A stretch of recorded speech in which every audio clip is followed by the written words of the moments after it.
Mwanamke huyu ambaye alikuwa yatima, Esther, who risked her life because of her people.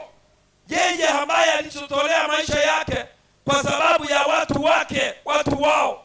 Soma Biblia inasema namna gani? Esther 4 mstari wa 5. Esther 4 mstari wake wa kwanza. Mstari wa kwanza. Basi Mordekai alipojua mambo yote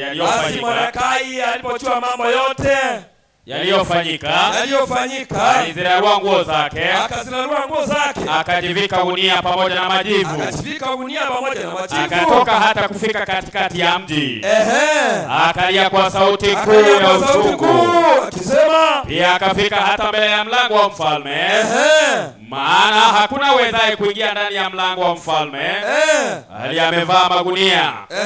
Na katika kila jimbo ambako amri ya mfalme na mbiu yake imewasili, palikuwako msiba mkuu kwa Wayahudi, na kufunga na kulia. Haya 5 mstari wake wa 16. Tutasoma story hiyo yote mnaijua. Haya, uende ukawakusanya Wayahudi wote waliopo hapa Shushan, kafunge kwa ajili yangu. Msile wala kunywa muda wa siku 3, usiku wala mchana, nami na wajakazi wangu tutafunga vile vile. Kisha nitaingia kwa mfalme kinyume cha sheria, nami nikiangamia na niangamie. Mwanamke huyo jameni anasema kwamba hata kama nikuangamia niangamie, lakini watu wangu wakuwe na uhai. Mwanamke ambaye alijitolea kwa sababu ya watu wake. Prayerful women, wanawake ambao ni wanawake wa maombi, kama mwanamke ambaye tunamwona hapa ambaye anaitwa Hana, ambaye anapatikana katika kitabu cha Samuel wa kwanza 1 mstari wake wa kwanza. Mtumishi wa Mungu soma. First Samuel 1:1-5. Alikuwa na mtu mmoja wa Rama Msufi, wa nchi ya milima ya Efraim. Jina lake alikuwa akiitwa Elikana. Jina la huyu mzee alikuwa anaitwa Elikana, mwana wa Yerohamu. Huyu alikuwa mwana wa Yerohamu, mwana wa Elihu, mwana wa Tohu, mwana wa Sufu Mwisraeli. Naye alikuwa na wake wawili. Jina lake mmoja, mwanamke mmoja, jina lake akiitwa Hana. Na jina lake wa pili aliitwa Penina. Naye huyo Penina alikuwa na watoto. Yeye alikuwa na watoto, lakini Hana hakuwa na watoto. Kisha na mtu huyo alikuwa akikwea kutoka mjini kwake mwaka kwa mwaka, ili kuabudu na kumtolea Bwana wa majeshi dhabihu katika Shilo. Endelea kuangalia kwenda chini uniambie ni wapi nazungumzia Mungu akimbariki Hana na mtoto. Sasa sikiza. Prayerful people, wanawake ambao ni wa maombi, kama mwanamke huyu ambaye tunamtazama hapa ambaye anaitwa Hana, ambaye Mungu hakumjalia kuwa na mtoto, lakini mke mwenzake ambaye alikuwa anaitwa Penina, yeye alijaliwa kuwa na watoto. Basi ikawa kwamba Penina anamdharau Hana sana kwa sababu Hana hakuwa na mtoto. Alikuwa anamchekelea, alikuwa anamdharau sana. Jinsi hata vile wewe unaweza ona wanawake wawili, mmoja ako na watoto na mwingine hana. Kwa hivyo yeye Penina alikuwa anajiona kwamba yeye sasa ndiye anafaa hapo. Lakini Mungu naye ni nani? Mungu aliweza kumbariki Hana hata kwa miaka ya uzee. Mungu akambariki kwa sababu ya maombi. Hana inasemekana kwamba alidumu kwa maombi. Yeye madharau yote hayo hakuyaona. Yeye aliendelea kumlilia Mungu na Mungu akambariki, akaweza kumpa mtoto hata kwa umri wake wa uzee. Nasema 27 sema. Naliomba nipewe mtoto huyu. Bwana akanipa dua yangu niliyomuomba. Kwa sababu hiyo mimi nami nimempa Bwana mtoto huyu. Wakati wote atakao kuwa hai amepewa Bwana. Amen. Akamhaidi Mungu kwamba ukinipa mtoto nitakupa aweze kukufanyia kazi katika hema lako. na hivyo hivyo ndivyo alivyofanya Hana. Kuna wanawake wengine wanadharauliwa kwamba hauna mtoto. Endelea kuomba. Tumeona wengi ambao tumeomba pamoja na wao na Mungu amewabariki, na Mungu amewabariki na watoto. Mungu ndiye anayepeana. Labda anataka kukufunza ili uweze kuwa mwanamke wa maombi, jinsi vile Hana alivyopata mtoto kwa umri wake wa uzee, lakini kupitia kwa maombi Mungu akambariki. Kwa hivyo kuna wanawake wengine wema kama Hana ambao wako na tabia kama ya Hana. Kuna mwingine ambaye tunampata katika kitabu cha Matendo ya Mitume 9 mstari wake wa 36 mpaka mstari wake wa 42. Huyu mnamfahamu sana. She gave her life and everything she had to the orphans and widows. Soma Biblia inasema namna gani? Matendo ni 9 mstari wake wa 36. Na mwanafunzi mmoja alikuwako Yafa. Mwanafunzi mmoja alikuwapo Yafa. Jina lake Tabitha. Jina lake huyu ni Tabitha. Tafsiri yake ni Dorcas. Yaani anaitwa Dorcas tena. Mwanamke huyu alikuwa amejaa matendo mema. Mwanamke huyu alikuwa amejawa na matendo mema na sadaka alizozitoa. Sisi tulisoma kwamba nani atakayepata mwanamke mwema? Huyu Dorcas. Biblia inamtambua kwamba alijawa na matendo mema na alikuwa anafanya namna gani? Na sadaka alizozitoa. Yeye alikuwa anatoa sadaka kwa Mungu. Wanawake, Mungu akikubariki na uweze kuwa ni baraka kwa kazi ya Mungu.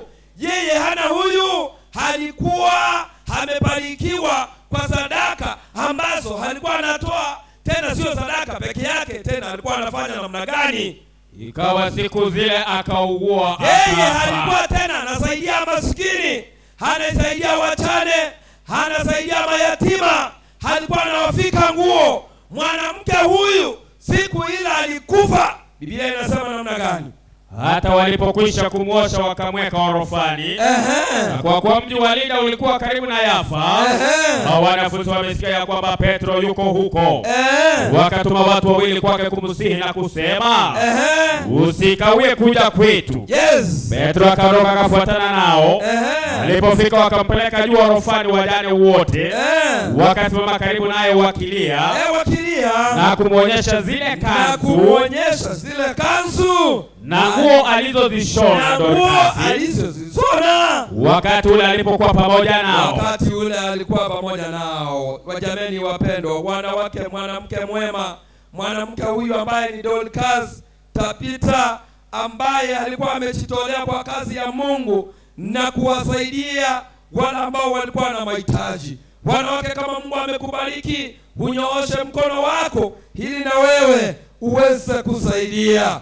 Kuna mwanamke mwingine sasa, huyu Biblia inasema kwamba alipokufa watu wakamsihi Petro kwamba tafadhali usikawie, na akifika hapo walikuwa wanalia, wanamwonyesha nguo. Wengine wanasema kwamba nani atatupa chakula? Sasa kuna wanawake wengine hapa, ukikufa hata community inafurahia. You are not of any, yani wewe sio mtu wa faida yoyote, ni mchoyo. Sasa wewe ukikufa ni faida hata kwa watu wengine, yani hawaoni kitu, hawana haja ya kukulilia. Mwanamke ambaye anaitwa Dorcas, brilliant like Abigail, ambaye tunamsoma katika kitabu cha Samuel, hiyo Samuel wa kwanza 11 mstari wake wa 3. Usome mpaka 14, lakini hautafika, utaruka tena usome 14. Soma, Biblia inasema namna gani? Biblia inasema basi wazee wa Yabesh wakamjibu, tuachie siku 7. Samueli wa kwanza 11 mstari wa 3. Basi wazee wa Yabesh wakamjibu, soma, tuachie siku 7 ili tutume wajumbe waende mpakani mwote mwa Israeli, kisha ikiwa hakuna atakayetuokoa tutakutokea. Duka soma 18 inasema, kisha Samueli akawaambia watu, haya na twendeni mpaka Gilgal na tuimarishe ufalme huko mara ya pili. Na watu wote wakaenda Gilgal wakamtawaza Sauli mbele za Bwana huko Gilgal, wakamchinja sadaka za amani mbele za Bwana. Na huko Sauli na watu wote wa Israeli. Soma mpaka 18. Sijui umefika wapi? Mwisho wa kunukuu. Oh, thank you so much. Mwanamke huyu ambaye anaitwa Abigail, mtumishi haikuweza kusema jinsi vile nataka. Hebu uangalie kama ni 2 Samuel, maana nataka habari za Abigail. Wisdom in her alcoholic home. Yeye mwanamke huyu hako na akili ya kuweza kuishi kwa familia ambayo ni ya mwanaume ambaye ni munywaji wa pombe. Lakini alikuwa na wisdom. Biblia ni alikuwa anajua kwamba ni wakati gani anaongea na mume wake. Kwa sababu nikamwambia kwamba wale wanawake wako na wanaume wanakunywa pombe. Not the time you talk with your husband. Not when the husband is drunk. Sio wakati anaenda kazi, sio wakati amechoka. Huyu mwanamke ambaye anaitwa Abigail alikuwa na mwanaume mlevi, lakini yeye alikuwa anamheshimu. Alikuwa anamheshimu. Biblia inasema namna gani? Tumishi, kama umepata nisikia ukitaka kuona kile, kutaka kusoma. A woman of action during the time of crisis. Yeye ni mwanamke mwerevu ambaye anachukua hatua wakati wa crisis, wakati wa shida. Mnakumbuka Daudi akienda kukabiliana na mzee huyu ambaye anaitwa Nabal. Na huyu mwanamke akasikia habari hizo, akaenda njiani kumngojea na kumlaki. Ni mwanamke ambaye anajua kukabiliana na shida. Akamzidi Daudi, akamwambia kwamba mume wangu ni mjinga, mume wangu ni mkumbavu. Jamani, yeye hana akili, ninaomba uweze kumsamehe. Yaani mwanamke ambaye hako na akili hali ya juu. Kama ni wengine hawa Waalamizi, anasema Sauli zako ndio huyu mfalme unauawa sasa. Samueli ni wa kwanza. Samueli wa kwanza sura ni 25. 25. Mstari wake ni wa 3. Aya 25 mstari wake wa 3. Na jina la mtu huyo aliitwa Nabali. Na jina lake aliitwa Nabali. Na jina la mkewe aliitwa Abigaili. Na mke wake anaitwa Abigail. Na huyo mwanamke alikuwa mwenye akili. Huyu mwanamke alikuwa mwenye akili.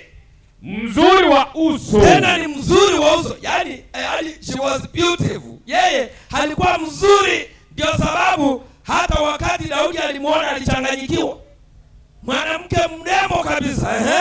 Bali yule mwanamume alikuwa hana adabu. Huyu mwanaume hana adabu. Tena mwovu katika matendo yake. Mwanaume mwovu kabisa katika matendo yake. Na alikuwa wa mbali ya Kalebu. Na yeye alikuwa na mbali ya Kalebu. 18 inasema, ndipo Abigaili akafanya haraka. Akatoa mikate 200 na viriba viwili vya divai. Na kondoo 5 waliofanyizwa tayari. Na vipimo 5 vya bisi. Na vishada vya 100 zabibu. Hapo mtumishi, mwanamke ambaye anajua kukabiliana na matatizo yakikuja. Mwanamke ambaye ako na akili. Mwanamke ambaye anaishi na mwanaume mlevi, lakini anajua jinsi vile anavyoendesha familia yake. She plans with what she has. Mwanamke huyu anachukua hiyo yote, mtumishi amesoma. Anachukua kila ambacho ako nacho. Economist. Ni mwanamke ambaye anajua kujipanga vizuri. Lives within her budget. Mwanamke ambaye alikuwa anaishi kulingana na budget yake. Ndio sababu nikawaambia kwamba kama wanawake sio unakaa sana na maisha haya. Saba yenu ni 30,000, unataka nyumba ya 25,000. You cannot manage. Mwanamke ambaye alichunga mdomo wake. She knew what to talk, where to talk, how to talk, to whom to talk. Hakumwambia Nabali kwamba sasa nataka kufanya namna hii. Yeye alikuwa na akili, alikuwa anataka kuokoa mume wake. She does not just open her mouth. Hakufungua kuongea. Aliongojea akakuja kuongea na Nabali wakati ako soba.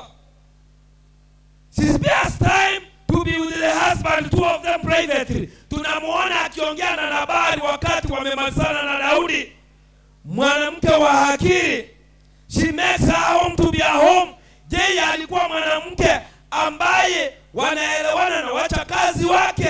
Ndio sababu wakamwambia siri. Wakamwambia kwamba Daudi ametuma askari wake na Nabali amemkataza. Wakamwelezea. Kwa sababu gani? Alikuwa na uhusiano mzuri pamoja na watu ambao wanamfanyia kazi. She knew where to keep what, alikuwa anajua kwamba nini kiko wapi. Ndio sababu anaenda haraka na anaenda kukabiliana pamoja na Daudi ambaye angeua mume wake. Kuna mwanamke mwingine, niseme wawili niwaache niende kwa wengine hao. The widow of Celebat, ambaye jina lake atatambuliwa kwa jina, lakini wanasema kwamba the widow of Celebat ambaye tunamwona katika First Kings 17 mstari wake wa 17.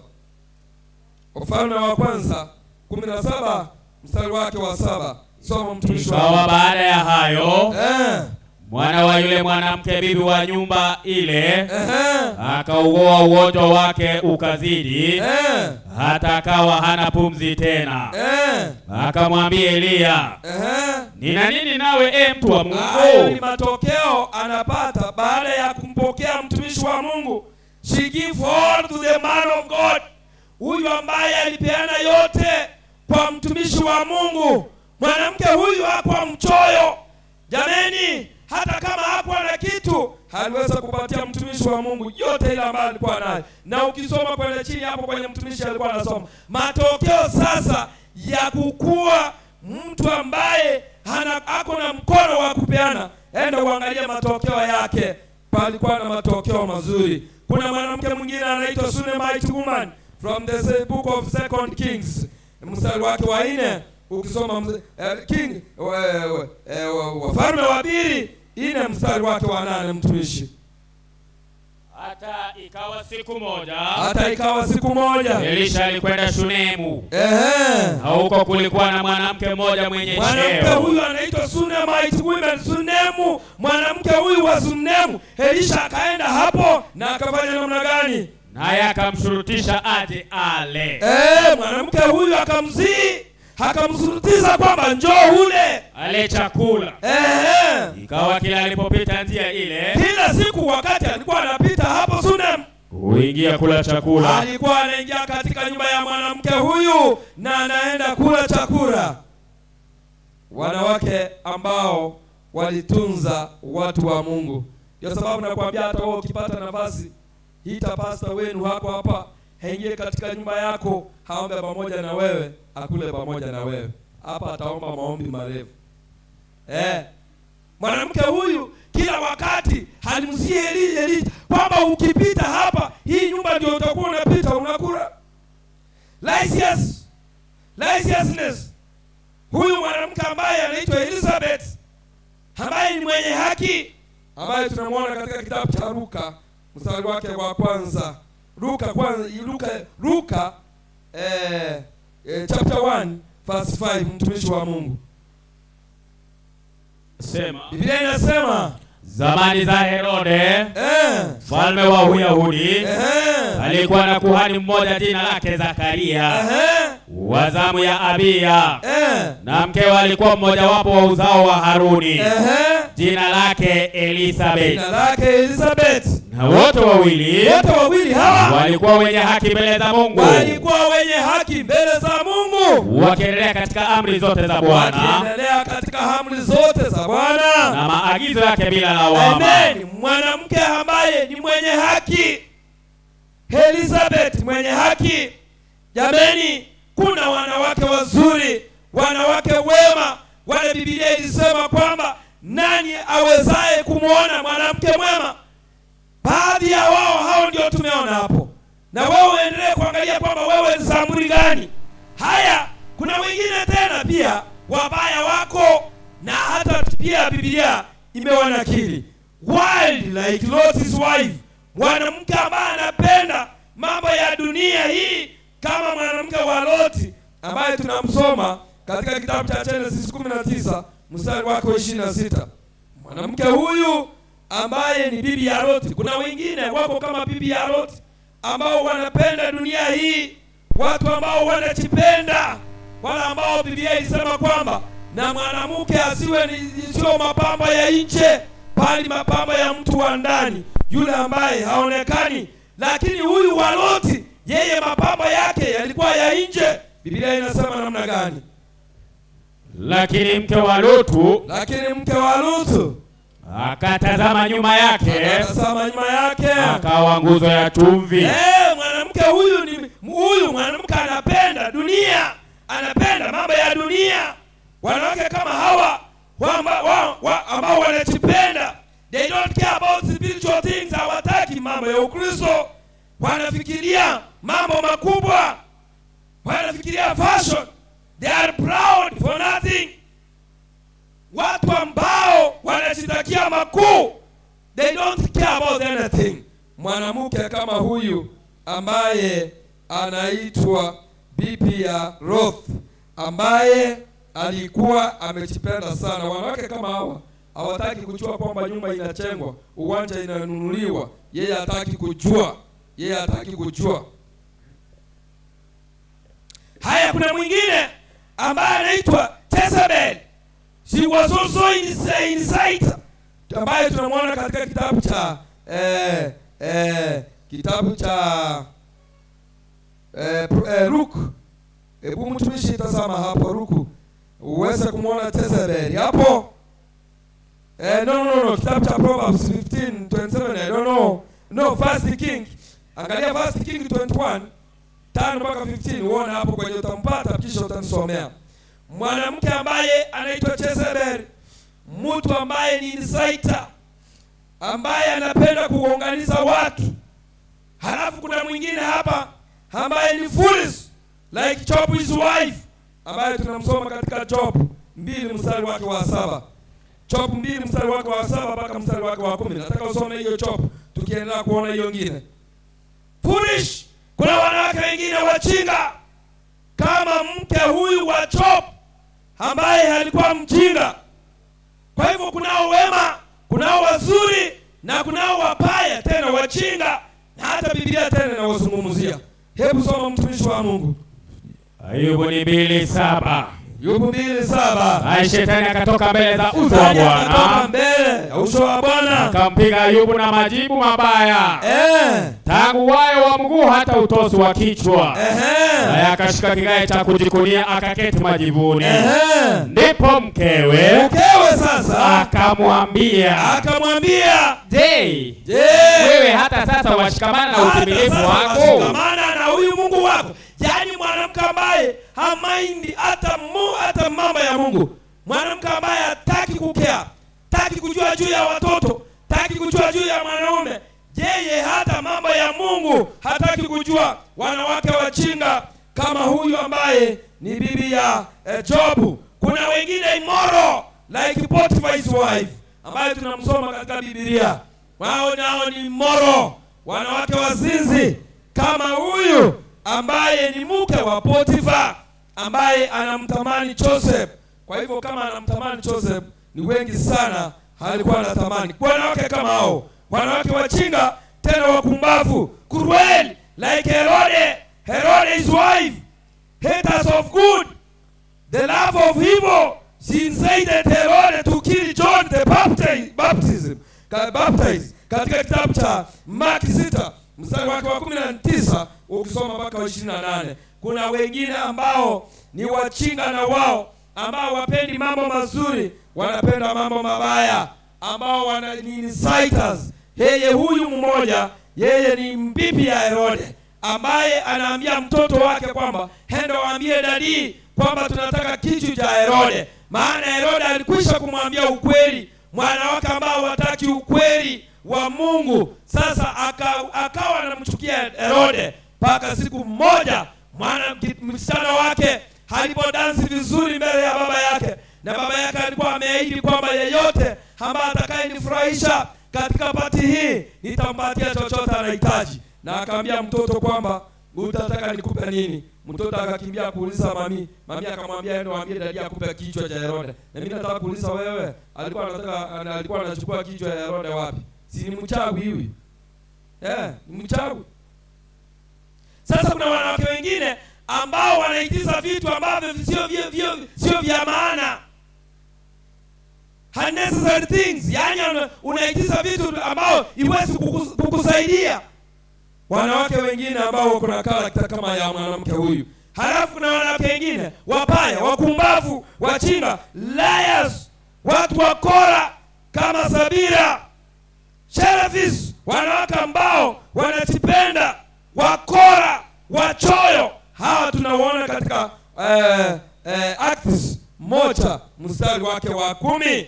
Wanawake hao unawapata hapo. Lakini nataka kusema kwamba wanawake Biblia inawatambua. Mumeona wengi wako hapo ni wazuri na wengine hapo ni wabaya, lakini sasa wewe ni uangalie kwamba wewe ni mwanamke wa aina gani. Lakini hata katika nchi hii yetu Mungu yeye anatuona tukiwa equal. One of the worst results, yaani yale matokeo tunapata kutoka kwa kufanya dhambi ni separation ambayo tulifanyiwa kati yetu na Mungu, na zaidi ya yote ule uhusiano ambao ulikuwa uwe kati ya mwanaume na mwanamke ulitoka. Ndio sababu hata katika mwanzo pale Edeni, Adamu anapoulizwa kwamba Adamu, ni kama umekosea, where are you? Anasema kwamba ni huyu mwanamke uliyenipatia. Yaani akaanza kumsingizia mwanamke, na yeye aliweza kusahau majukumu yake, the responsibility ambayo Mungu alimpatia ili aweze kulinda hata mwanamke huyu alikuwa chini yake. Sasa sisi then wanawake hao wakaanza kudharauliwa hata katika vijiji ambazo tunazotoka, katika tribes tunatoka, languages. Wanawake they are not treated with respect vile wanaume wanakuwa treated. From the very beginning of sin, man began accusing the woman to God as the trouble causer. Genesis 3:12. Yeye akaanza kusema ni mwanamke huyu hadi leo hii inaendelea kuwa namna hiyo, lawama, na ndio sababu wengine hapana kuheshimu wanawake. From there and then war between man and woman began. Sasa vita kati ya mwanamume na mwanamke ikaanzia hapo Eden. Indeed, in almost all nations, cultures and tribes, women are not well treated like men. Wengi hawawezi kufanyiwa jinsi vile wanaume wanafanyiwa. Lakini nataka kuambia namna hii, Mungu yeye anasema namna gani? But what the Bible says, Biblia nayo inasema namna gani? The Bible says about the creation of man and woman in Genesis 1:26 kwamba wote we are equal before God. Na hiyo ndio inapeana hasa katika majibu ya maswali hayo. From this text we learn that both of the men and woman wote they were created with God. Wao wote waliumbwa na Mungu, made in God's image and likeness. Wote wameumbwa kwa mfano wa Mungu katika hiyo 26 mstari wake. Sasa listen, we are all equal. Wote tuko equal before God. The Bible in Peter, 1 Peter 3:7 talks of women as weaker vessels. But nataka kuuliza wewe, ni wako wapi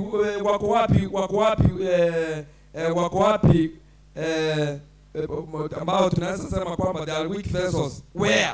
Spiritually they are okay. Wanawake wengine they are spiritually upright. Wanawake wengine they can do good or better than men. Wanaweza fanya vizuri hata kushinda wanaume. Wanawake wengine wanafanya, they are praying work proper, na wanafanya kazi vizuri. Ndio sababu unaona mara mtoto ako kwa mgongo, mara maziwa anachemsha hapa, mara anaosha vyombo, na hiyo kazi yote anaifanya at once. Lakini mwanaume ukipewa, utafanya hiyo kazi the whole day. Utachemsha maziwa umalize kabisa, ndio uende kufanya kazi nyingine. Yeye anafanya kazi zote kwa pamoja. Mara ni maziwa hapa, mara ni vyombo hapa, mara akipika hapa, anaendelea kukata mboga. Sasa sisi tukipewa hiyo, tunasamazana na ugali kwanza tuweke ndio tuanze mboga. Yaani upongo ya wanawake iko ya hali ya juu, sio kama ya wanaume. In fact wanawake they are more spiritual. Nimesema ndio hata kanisani unapata wako wengi. Tusije tukawadharau watu hawa. Kanisani ndio wengi. Hata kimasomo wanawake utafiti umefanywa kwamba wanafanya vizuri kwa maths and sciences. Wanafanya vizuri tena katika kusoma, katika kwenda mbele kabisa. Kimasomo wanawake wakiwekwa vizuri wako mbele. Utafiti umefanywa katika uongozi, wanawake wanafanya uongozi vizuri kuliko wanaume. Huo ni utafiti ambao umefanywa. Tena ni kwamba they are clean. Wanawake hawa ni wasafi, sio kama sisi wanaume. Jamani, hata mimi bibi yangu akiondoka kidogo, hata siku mbili semina ama nini, iwezi kuosha hata vyombo, sijui. Sasa inakaa hapo inamngojea. Kwa hivyo sisi wanaume ni wachafu. Tukubali tu, wanawake hawa ni wasafi. Wanatushinda hapo. Mambo mengi sana wanatushinda. They think about long term plans. Mwanamke ukimpatia hela ama ambaye anafanya kazi, anafikiria mambo ya baadaye.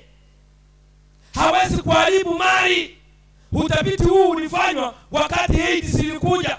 Wanaume wengine walikuwa wanapata wako na AIDS, anauza vitu, anasponda pesa, anasponda mali, eti anaenda kufa. Lakini during that time, mwanamke hakuwa anaweza uza kitu yake, eti anaenda kufa. Kwa hivyo wanawake in savings, in investment, jamani wako mbele. Ni waaminifu. Wanawake hao wengi ni waaminifu.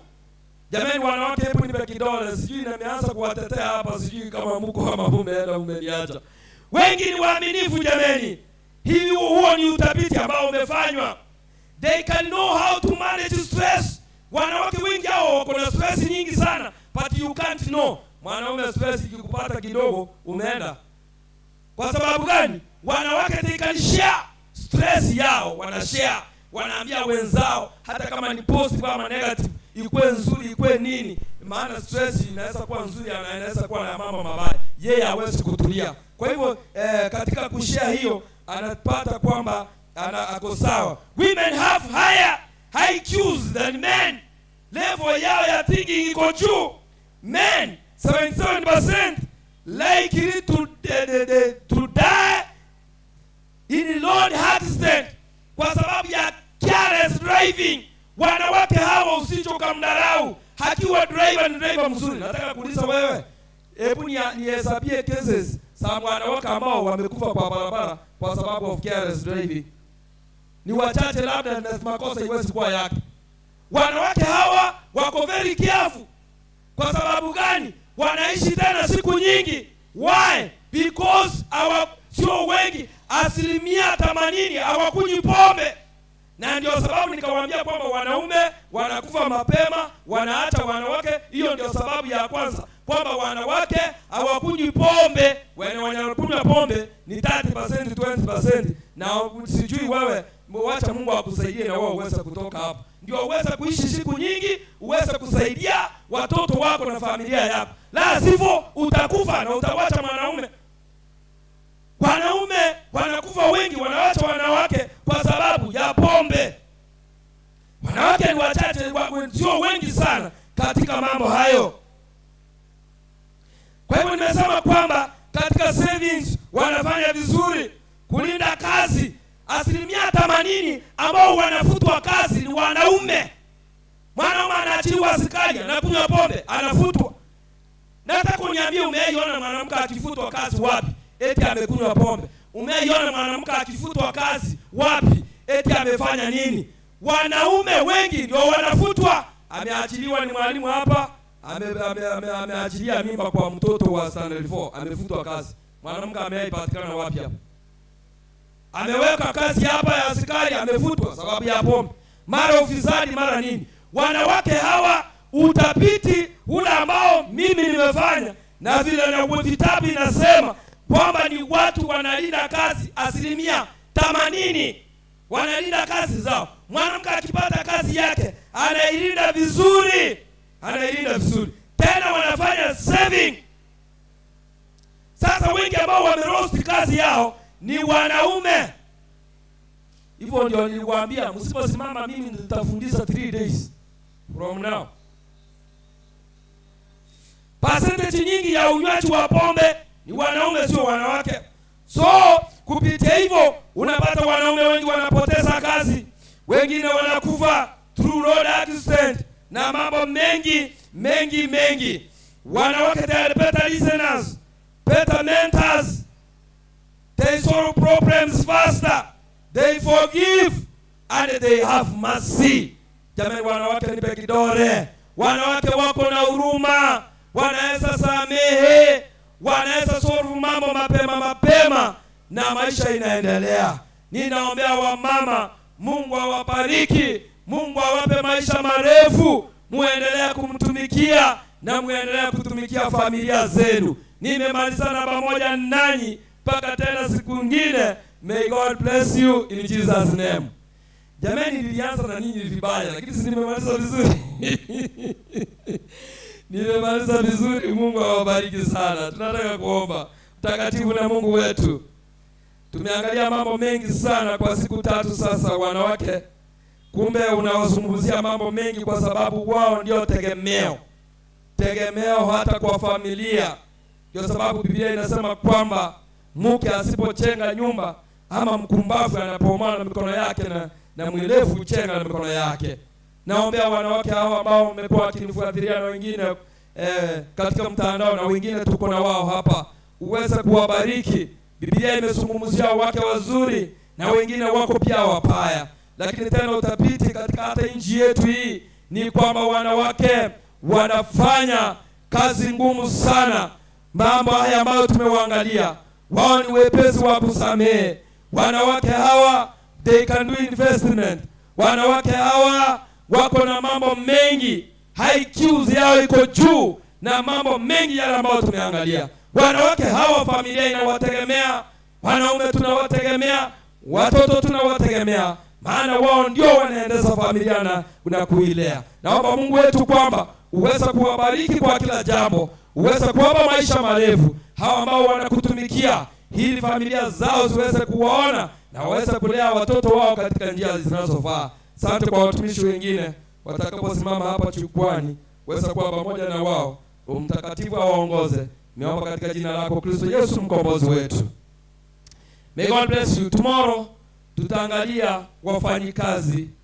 Sasa tuma maid wako hapa, tuma mfanyikazi wako hapa, na kisha tutaangalia waachiliwa na waachiliwa au wote.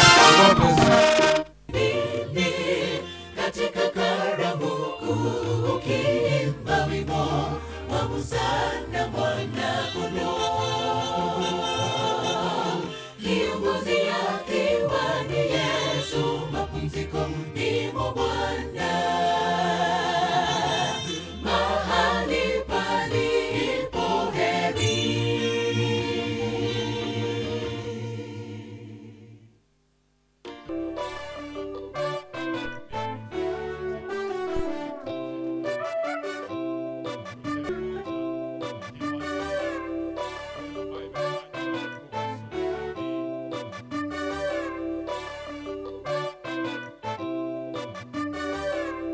Yote amekubali kuenenda katika njia ambayo Mungu anataka aiende. Biblia inasema baada ya kubatizwa, twende, mara akapanda kutoka majini. Akapanda kutoka majini. Na tazama, mbingu zikamfunukia. Mbingu zikamfunukia. Akamwona Roho wa Mungu. Akamwona Roho wa Mungu. Isikupite hiyo, twende. Akishuka kama hua. Akishuka kama hua. Akija juu yake. Akija juu yake. Tulia. Biblia inasema ya kwamba baada ya Yesu kubatizwa, mbingu zilifunuka, Roho wa Mungu akashuka juu yake mfano wa hua ama mfano wa njiwa, kwa lugha nyepesi kumaanisha anapakwa mafuta, anapewa kibali na Mwenyezi Mungu kwa sababu amemaliza shughuli ya kubatizwa.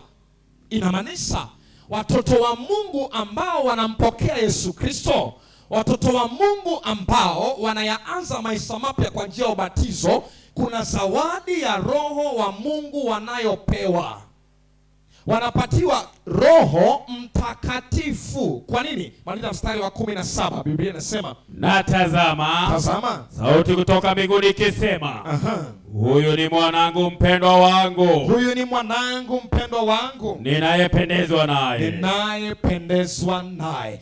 Ili tuishi maisha ya kumpendeza Mwenyezi Mungu, ili tuishi maisha anayotaka Mungu baada ya kumpokea, tutembee naye katika utakatifu, inahitaji uwepo wa Roho Mtakatifu katika maisha yetu.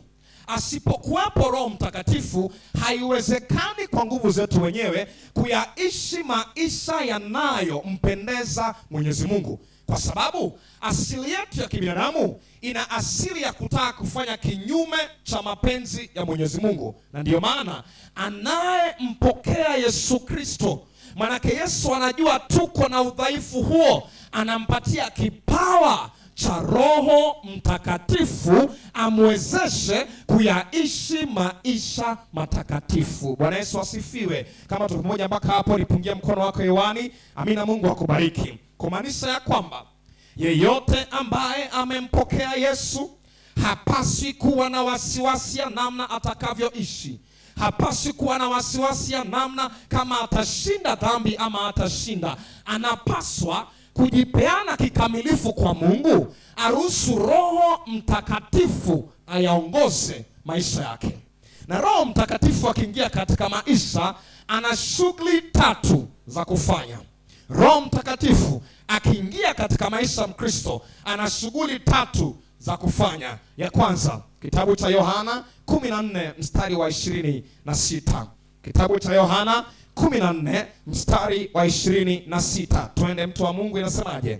Lakini huyo msaidizi, twende, huyo Roho Mtakatifu, Roho Mtakatifu ambaye Baba atampeleka kwa jina langu, ambaye Baba atampeleka kwa jina langu, atawafundisha yote, atawafundisha yote na kuwakumbusha yote, na kuwakumbusha yote niliyowaambia. Amina. Biblia inasema kwamba Roho wa Mungu akiingia katika maisha ya Mkristo, anamfundisha tena anamkumbusha. Ina maana anajua kuna uwezekano Mkristo akiyaanza maisha baada ya kumpokea, kuna maswala asiyoyajua ama yale ambayo anajua huenda akayasahau. Ni kazi ya Roho Mtakatifu kukufundisha na kukukumbusha. Kwa hivyo ni kazi ya kwanza aifanyayo Roho Mtakatifu katika maisha ya Mkristo, kumfundisha na kumkumbusha. Lakini kazi ya pili aifanyayo, kitabu cha Yohana Injili tena 16 mstari wa 8. Biblia inasemaje? Naye akisha kuja, huyo atauhakikisha ulimwengu. Huyo anayezungumziwa ni Roho Mtakatifu, anasema atauhakikisha ulimwengu kwa habari ya dhambi, kwa habari ya dhambi na haki, na hukumu. Atauhakikishia ulimwengu kwa habari ya haki, kwa habari ya hukumu, kwa habari ya dhambi, ili kwamba ulimwengu upate kubadilishwa kwa uweza wa Roho Mtakatifu. Hilo neno kuhakikisha, ukiangalia tafsiri ya Kizungu inasema he will convict ama he will reprove. Inamaanisha kwamba atafanya badiliko. Sio kazi yako kujibadilisha, sio kazi yako hiyo. Yesu anataka uje jinsi ulivyo. Ukisha kuja kwake, Roho wa Mwenyezi Mungu anafanya kazi ndani yako, kutaka kwako na kutenda kwako kwa kila kusudi jema. Kwa hivyo Roho wa Mwenyezi Mungu hafundishi tu. Roho wa Mwenyezi Mungu, sikiliza, hafanyi kazi ya kukumbusha tu. Roho wa Mwenyezi Mungu pia anafanya badiliko katika maisha ya yeyote ambaye amempokea. Kumaanisha Mkristo ambaye amempokea Yesu na amefanyika kuwa mtoto wa Mwenyezi Mungu, anapaswa kuhakikisha kwamba maisha yake yanaonyesha badiliko. Fungu lingine la kuhakikishia tu hilo hapo 16 Yohana mstari wa 13, Biblia inasemaje? Biblia inasema lakini yeye atakapokuja, twende, huyo Roho wa kweli, anaitwa Roho wa kweli, atawaongoza awatie kwenye kweli yote, kwa maana hata nena kwa shauri lake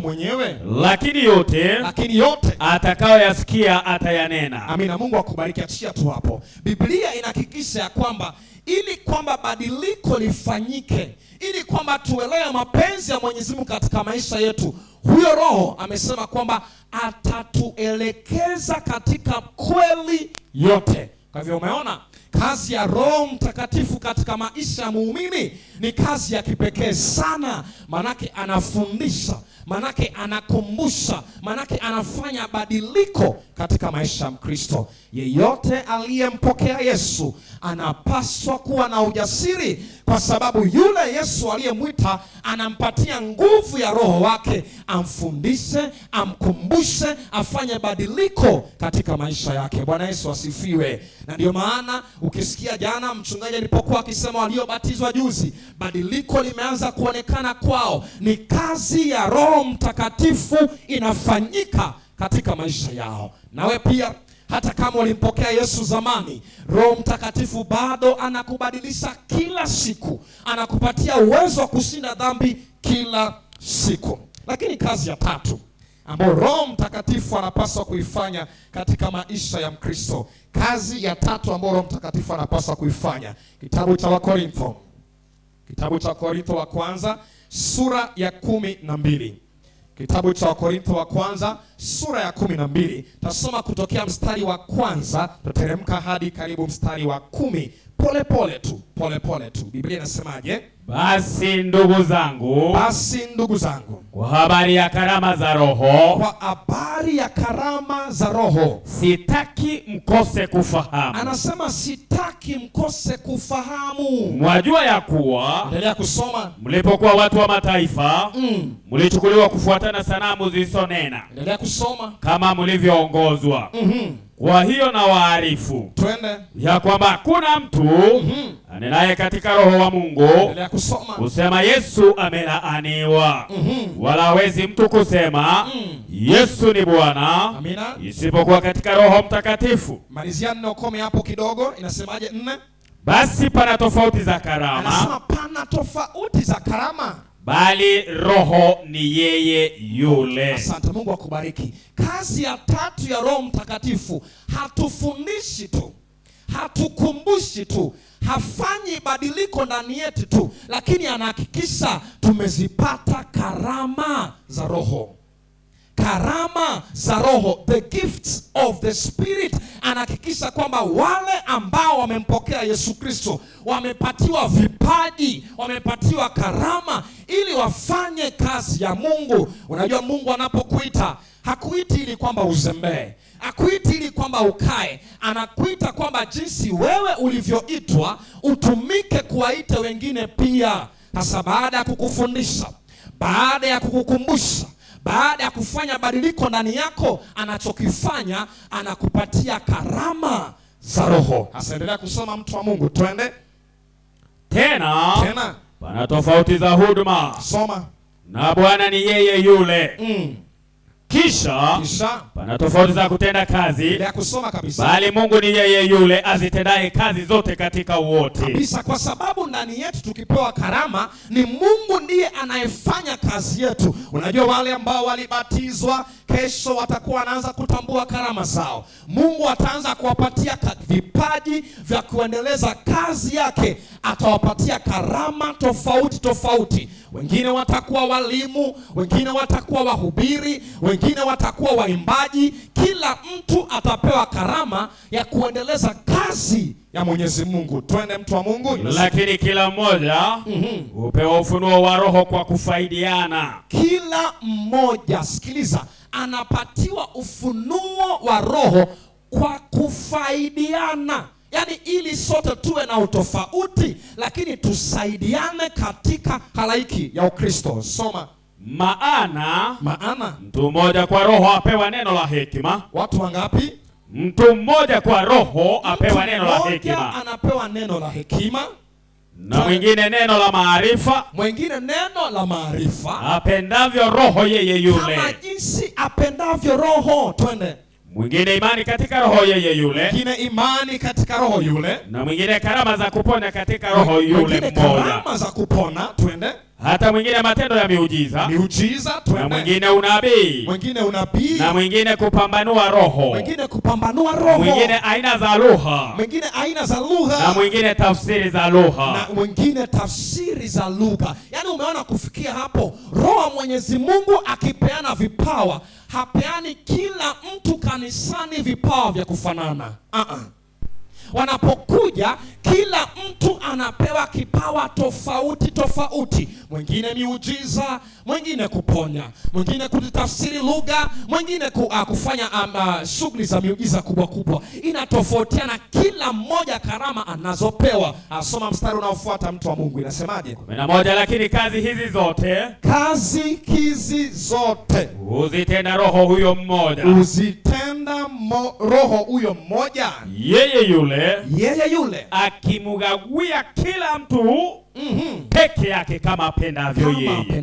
Kwa hivyo Biblia iko wazi ya kwamba waliompokea Yesu Kristo, kila mmoja anapewa karama kama apendavyo Roho wa Mwenyezi Mungu.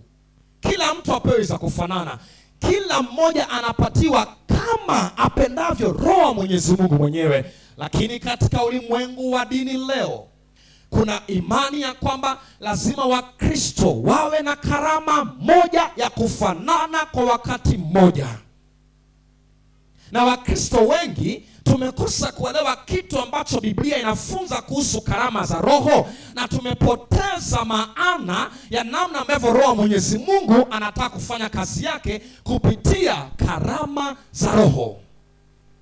Hapo Wakorintho sura ya kwanza, sura ya 12, tukisoma mstari wa 29, tusome hadi 31. Biblia inasemaje? Je, wote ni mitume? Tunasoma Wakorintho wa kwanza 12:29 hadi 31. Soma mtu wa Mungu. Inasema, Je, wote ni mitume? Wote ni manabii? Wote ni walimu? Wote wanatenda miujiza? Wote wana karama za kuponya wagonjwa? Endelea kusoma. Wote wananena kwa lugha? Wote wanakana. Kanisa lote liwe ni apostles. Inawezekana kanisa lote liwe ni manabii, liwe ni walimu, liwe wanafanya miujiza, ama wote wanena kwa lugha? Inawezekana? Na jibu ni hasha. Haiwezekani kanisa lote liwe na kipaji kimoja cha Roho Mtakatifu. Haiwezekani. Soma mstari wa 31, mtumishi anasema, takeni sana karama zilizo kuu, hata hivyo na waonyesha njia iliyo bora. Asante. Kama kuna karama ambayo haswa imewachanganya wengi wa Wakristo, ni karama ya kunena kwa lugha. Kazi ya Roho Mtakatifu imechukuliwa kwamba lazima ifanye kazi kwa kupatia watu vipaji vya kufanana kanisani wote kwa kipindi kimoja. Kumbuka tumeanza kusema kwamba Roho Mtakatifu anapeanwa akusaidie kuishi maisha ya utakatifu, kuishinda dhambi, afanye badiliko ndani yako, lakini pia akusaidie kuwaleta wengine kwa Yesu Kristo. Na ili walete wengine kwa Yesu, anakupatia vipawa, anakupatia karama, na sote hatupewi karama za kufanana kwa wakati mmoja. Sio Biblia inavyofunza. Kila mtu anapewa tofauti. Na tunasikizana mara nyingi kwamba hatuwezi kuwa wachungaji wote, Tunasikilizana mara nyingi ya kwamba hatuwezi kuwa wainjilisti wote. Tunasikilizana mara nyingi ya kwamba hatuwezi kuwa ponya wote. Lakini mahali tunaanza kugongana ni kunena kwa ndimi. Wakristo wanaamini ya kwamba yeyote aliyempokea Yesu Kristo, ili ionekane Roho Mtakatifu yuko ndani yake, ni lazima anene kwa ndimi. Swali ni je, ni kweli ya kwamba wote wanapaswa kunena kwa ndimi? Wale ambao wamemkubali Yesu Kristo, je, ni sawa ya kwamba wote wanapaswa kunena kwa ndimi? Wakorintho wa kwanza sura ya 14. Wakorintho wa kwanza sura ya 14, soma mstari wa kwanza, teremka chini, alafu nitakwambia wengine ambao utasoma. Twende. Ufuateni upendo, anasema ufuateni mpendo na kutaka sana karama za rohoni. Na kutaka sana karama za rohoni. Lakini zaidi kwamba mpate kuhutubu. Lakini sana mpate kuhutubu. Yaani anasema tafuteni desire, tafuteni kuwa na karama za rohoni, lakini anasema sana tafuteni kuhutubu, kufundisha, tafuteni kuwaelekeza watu kwa Yesu Kristo. Mstari wa pili soma, inasema maana yeye anenaye kwa lugha, twende, hasemi na watu bali husema na Mungu. Yeye anayenena kwa lugha hasemi na watu, sikiliza, bali anasema na Mungu. Twende. Maana hakuna asikiaye, lakini anena mambo ya siri katika roho yake. Ananena mambo ya siri, kwamba yeyote mwenye kipaji cha kunena kwa lugha hasemi na watu. Biblia inasema kwamba anasema na Mungu. Kwa nini? Kile anachokizungumza halaiki nyingine haielewi, haitambui. Anasema na Mungu na nafsi yake. Teremka mtu wa Mungu. Bali yeye ahutubuye, lakini yeye anayehubiri, twende, anasema na watu maneno ya kuwajenga. Anasema na watu maneno ya kuwajenga na kuwafariji, na kuwatia moyo. Yeye anenaye kwa lugha, hujijenga nafsi yake. Bali ahutubuye, hulijenga kanisa. Amina, tulie hapo. Kwa hivyo Biblia iko wazi ya kwamba kuna watu ambao wana uwezo wa kunena kwa lugha na kuna watu wasio na huo uwezo. Anayenena kwa lugha anajijenga mwenyewe, lakini autubuye analijenga kanisa. Kwa maana anachokinena kinaeleweka na wale ambao wanasikiliza anachokizungumza. Mstari wa 5, twende mtu wa Mungu. Nami nataka ninyi nyote mnene kwa lugha. Sasa Paulo anasema kama angeulizwa yeye, angetamani kanisa lote linene kwa lugha. Twende. Lakini zaidi sana mpate kuhutubu. Anasema ya muhimu zaidi mpate kuhutubu, kufundisha, kuwaelekeza watu. Twende. Maana yeye ahutubuye, twende, ni mkuu kuliko yeye anenaye kwa lugha. Yeye anayehutubu anasema ni mkuu kuliko yeye anayenena kwa lugha. Twende.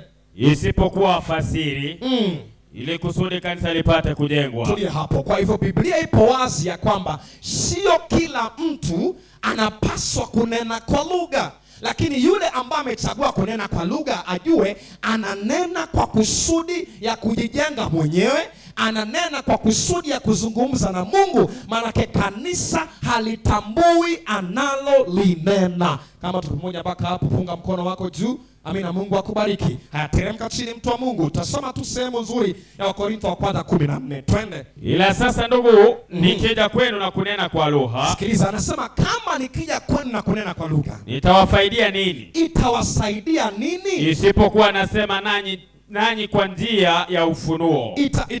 Isipokuwa anasema nanyi kwa njia ya ufunuo, au kwa njia ya elimu, au kwa njia ya elimu, au kwa njia ya hotuba, au kwa njia ya hotuba, au kwa njia ya fundisho, au kwa njia ya fundisho. Anasema itawafaidi nini nikinena kwa lugha?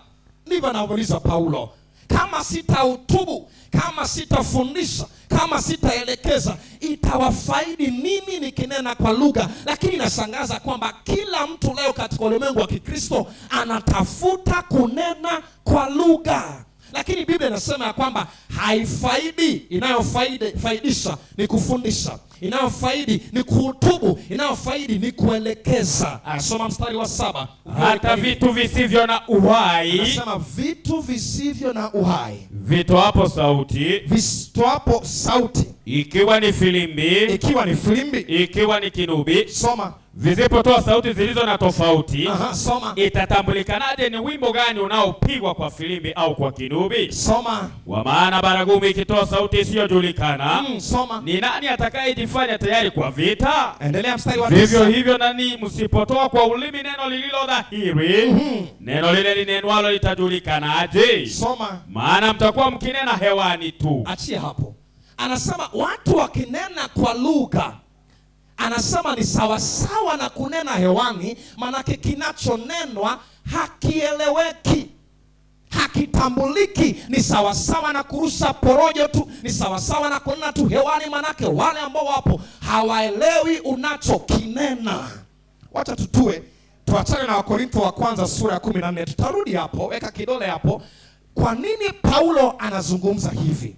Ni nini haswa maana ya kunena kwa lugha? Ili aseme ukinena kuna uwezekano usifaidi wanaosikia. Ni nini maana ya kunena kwa lugha? Kitabu cha Matendo ya Mitume sura yake ni ya 2, anzia mstari wa 1. Mtu wa Mungu, Biblia inasemaje? Matendo ya Mitume sura ya 2, anzia mstari wa 1. Tutaenda mpaka mstari wa 12 kwa wale ambao wanapenda kuandika. Hata ilipotimia siku ya Pentekoste, walikuwako wote mahali pamoja. Soma. Kukaja hafla toka mbinguni, uvumi kama uvumi wa upepo wa nguvu ukienda kasi, ukaijaza nyumba yote waliokuwa wameketi. Kukawatokea ndimi zilizogawanyikana, kama ndimi za moto uliowakalia kila mmoja wao. Soma. Wote wakajazwa na Roho Mtakatifu.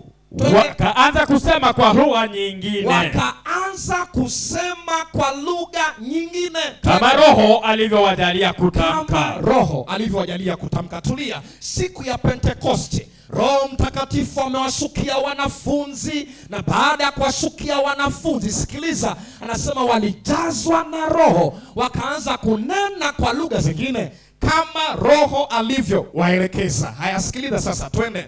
Na walikuwako Yerusalemu Wayahudi wakikaa. Sasa baada ya wao kuzungumza, inasemekana kulikuwa pale Yerusalemu Wayahudi waliokuwa wakikaa. Twende. Watu wataua, watu wa kila taifa chini ya mbingu. Songa kabisa. Basi sauti hii iliposikiwa makutano, twende, walikutanika wakashikwa na fadhaa. Soma. Kwa kuwa kila mmoja aliwasikia wakisema kwa lugha yake mwenyewe. Kila mmoja alifanya nini? Aliwasikia wakinena kwa lugha yake mwenyewe. Kila mmoja aliwasikia akinena kwa lugha yake mwenyewe. Nimesema taratibu ili kwamba hiyo ulipate kabisa. Kumaanisha wale waliokuwa wamekusanyika Yerusalemu, wanafunzi waliponena kwa lugha, waliokuwa wanakusanyika walisikiliza lugha zao kutoka kwa wanafunzi. Nasema tena, waliokuwa wamekusanyika walisikia lugha zao kutoka kwa wanafunzi. Kama ipo clear hiyo, ni kuona umepunga mkono namna hii. Amina, Mungu akubariki. Ateremka sasa. Ni lugha gani hizo? Wakashangaa wote, wakastaajabu wakiambiana. Wakasemaje? Tazama, hao wote wasemao si wa Galilaya? Hao wote si ni wa Galilaya? Imekuwaje basi sisi kusikia kila mtu lugha yetu? Mbona tunasikia kila mtu lugha yetu? Tuliozaliwa nayo. Tena tuliozaliwa nayo.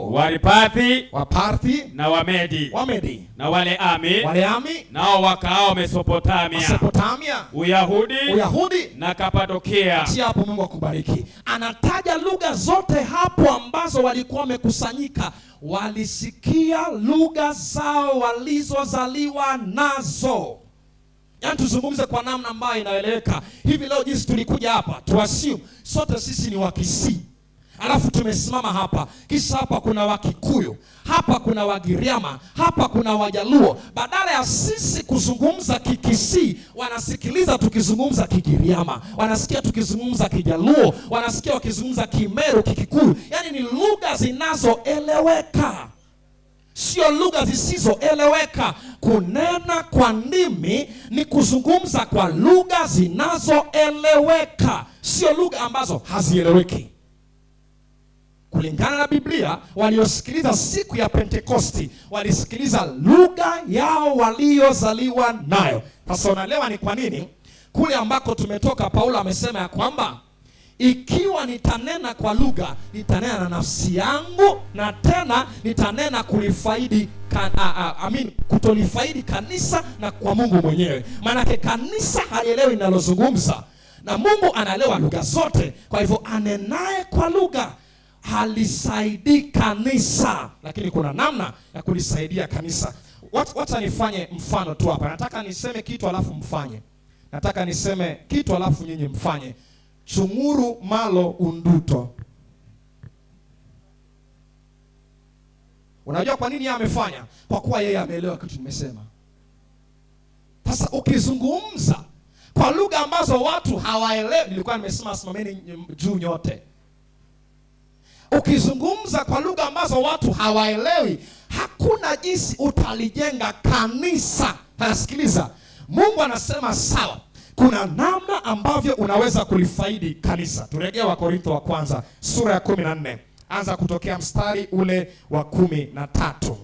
Biblia inasema kwa sababu hiyo yeye anenaye kwa lugha na aombe apewe kufasiri. Anene apewe kufasiri. Maana nikiomba kwa lugha roho yangu huomba, lakini akili zangu hazina matunda. Asante. Nasema yeye anenaye kwa lugha aombe apatiwe kufasiri. Yaani ili wale ambao wanasikiliza wapate kuelewa kile ambacho, sikiliza, anakizungumza. Kwa nini? Soma mstari wa 19, inasemaje? Lakini katika kanisa napenda kunena maneno matano kwa akili zangu. Afadhali ninene maneno matano kwa akili, nipate kuwafundisha wengine zaidi ya kunena maneno 10,000 kwa lugha. Zaidi ya kunena maneno mengi kwa lugha ambao hayasaidii kanisa. Endelea kusoma 20. Ndugu zangu, msiwe watoto katika akili zenu. Anasema msiwe watoto katika akili zenu. Lakini katika uovu mgeuzwe watoto wachanga. Bali katika akili zenu, lakini katika akili mkawe watu wazima. Haya, sasa kwa nini Paulo anazungumza hivyo? Ya kwamba anasema kwamba lazima tuwe watu wazima katika akili. Mstari wa 23, twende. Haya. Ikiwa kanisa lote limekusanyika pamoja, kama tumekusanyika sote kanisa, na wote wanene kwa lugha, na sote tunene kwa lugha, kisha ikawa wameingia watu wajinga, au wasioamini, je, watasema ya kwamba mna wazimu? Hatasema kwamba mna wazimu. Lakini wote wakihutubu. Tulia tu hapo. Anasema kama kanisa lote litanena kwa lugha kwa wakati mmoja na aingie mtu mjinga, sivyo asema kwamba tuko na wazimu. Na ni kweli, kama mimi leo nianza kuzungumza Kijaluo, yule pale azungumze Kikisii, yule pale kanda azungumze Kigiriama, yule mwingine azungumze Kikikuyu, watu wakiingia watasema tumekuwa wenda wazimu. Na Mungu ni Mungu wa utaratibu, ni Mungu wa mpangilio, sivyo anavyotaka. Roho wake Mtakatifu hafanyi kazi ya utukutu. Sio Roho mtukutu, ni Roho Mtakatifu, anafanya vitu kwa utaratibu. Sikiliza maelekezo yake sasa. Biblia inasemaje? Mstari wa 27 hapo. Kama mtu akinena kwa lugha, wanene 2 au 3. Wanene wangapi? 2 au 3. 2 au 3. Twende. Si zaidi. Tena zamu kwa zamu. Na mmoja na afasiri. Biblia ipo wazi ya kwamba kama lazima tunene kwa lugha kanisani, Biblia imesema tunene 2 au 3, sio zaidi. Tena tunene zamu kwa zamu na mmoja afasiri. Huo ndio mpangilio ambao Biblia umeupeana. Niruhusu nifanye demonstration fupi naye dakika zangu 3 alafu nimalize. Mchungaji mtumishi Makenzi uko na kipaza sauti, sivyo? Mimi nitasema jambo, wewe utazungumza kwa lugha ya Kiswahili. Patia mtu mmoja microphone azungumze Kikisii.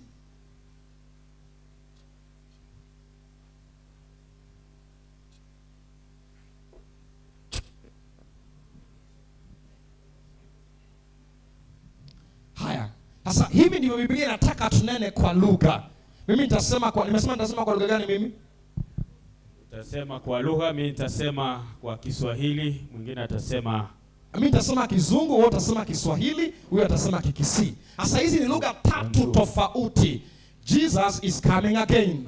Yesu anakuja tena. Yesu ngojale naende. He is coming to take us home. Anakuja kutuchukua nyumbani. Ngojara toirenka. All who believe in him will be saved. Wote wamwaminio wataokolewa. Iboronsora mwegene mbatoli we. Sasa huo ndio mpangilio wa Mungu wa kunena kwa lugha.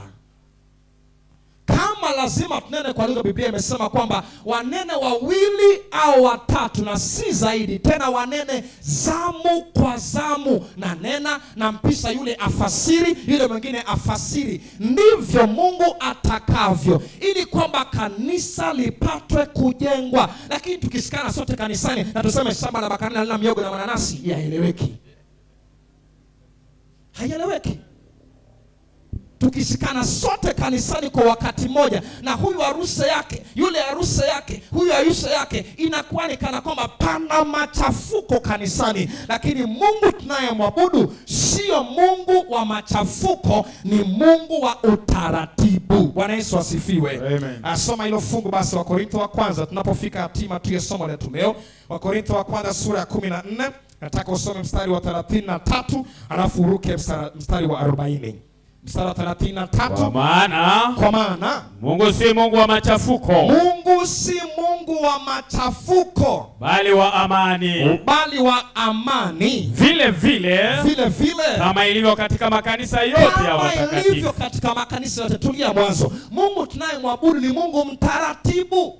Hana sarakasi, hana fujo, mambo yake yanafanyika kwa utaratibu fulani. Manake hivyo ndivyo Roho Mtakatifu afanyavyo kazi. Lakini zile fujo, zile kelele, zile ambazo zinaasiriwa kuwa kazi ya Roho Mtakatifu, sivyo afanyavyo kazi Roho wa Mwenyezi Mungu. Anafanya kazi kwa utaratibu na kwa amani. Soma hilo fungu la mwisho, inasemaje? Lakini mambo yote na yatendeke kwa uzuri. Yatendeke kwa uzuri na kwa utaratibu. Na kwa utaratibu. Asante. Mungu amekusudia ili kwamba kama watoto wa Mwenyezi Mungu lazima tufanye vitu kwa uzuri, tena kwa utaratibu. Na ili hiyo ifanyikiwe, ametupatia Roho Mtakatifu. Roho Mtakatifu ambaye ni zawadi kwa waliompokea Yesu Kristo. Wanapompokea wanapatiwa maisha ya kushinda dhambi. Wanapompokea wanapatiwa maisha ya kufundishwa yote ambayo ni mapenzi ya Mwenyezi Mungu.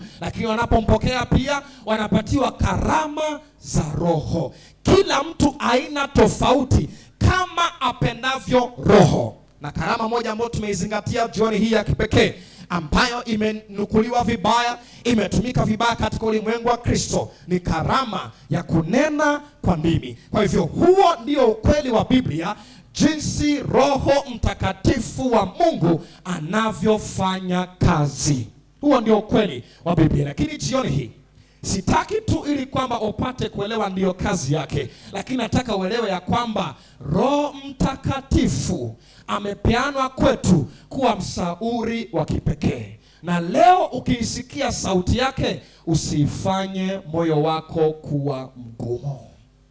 Anapozungumza na wewe, anapokuelekeza katika njia za haki, usifanye moyo wako kuwa mgumu. Wanaposimama wachungaji hapa ili kwamba wazungumze habari za Yesu Kristo, unaposikia msukumo fulani moyoni mwako unakwambia jitoe kwa Yesu Kristo, sio weledi wa mchungaji, sio msamiati wake mzuri, sio utanashati alio nao. Kinachokuambia jitoe kwa Yesu Kristo sasa ni Roho wa Mwenyezi Mungu. Huyo ndiye unapoisikia sauti yake, usifanye moyo wako kuwa mgumu. Manake yeye anaweza kufanya badiliko katika maisha yako. Manake yeye anaweza kufundisha yale ambayo hauyajui. Anasema njoo jinsi ulivyo.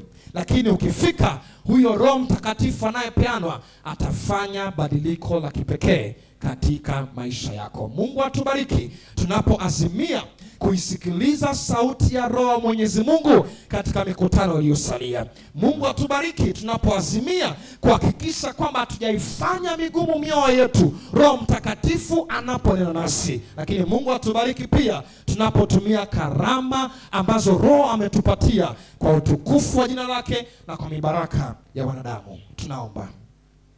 Lihimidiwe na kuinuliwa jina lako Mungu wetu.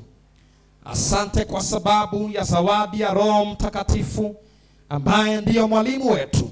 Na tunapojitoa kwako umeahidi ya kwamba yeye atatupatia nguvu. Yeye atafanya badiliko katika maisha yetu. Yeye atakuwa mfariji wetu mkubwa na kutuelekeza katika njia zote za haki. Basi jioni hii tunatamani huyo Roho Mtakatifu awe sehemu ya maisha yetu, na atakaposimama mtumishi wako mchungaji kuleta neno la uzima na vipindi vingine vyote, huyo Roho azidi kutangulia, akayeyushe mioyo yetu na ujumbe wako, na wale ambao wamesalia katika bonde la kukata kauli waweze kukubali wewe kama Bwana na Mwokozi wa maisha yao. Asante kwa kuwa umetusikiliza na umetenda ndivyo tuombavyo kwa imani katika jina la Yesu Kristo. Amen. Amen.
Tena ni wakati mwingine tunamshukuru Mungu na tunakwenda katika kipindi kingine.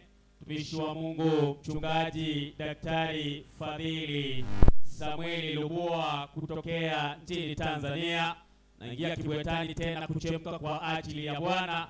Wangapi pamoja nami wanamkaribisha mtumishi wa Mungu anene nasi kwa ishara ya mkono. Barikiwa sana. Nataka kuwakaribisha kwa njia ya maombi ndipo tukampe nafasi aseme nasi yale Bwana angependa jioni ya leo. Tuamini na tuombe.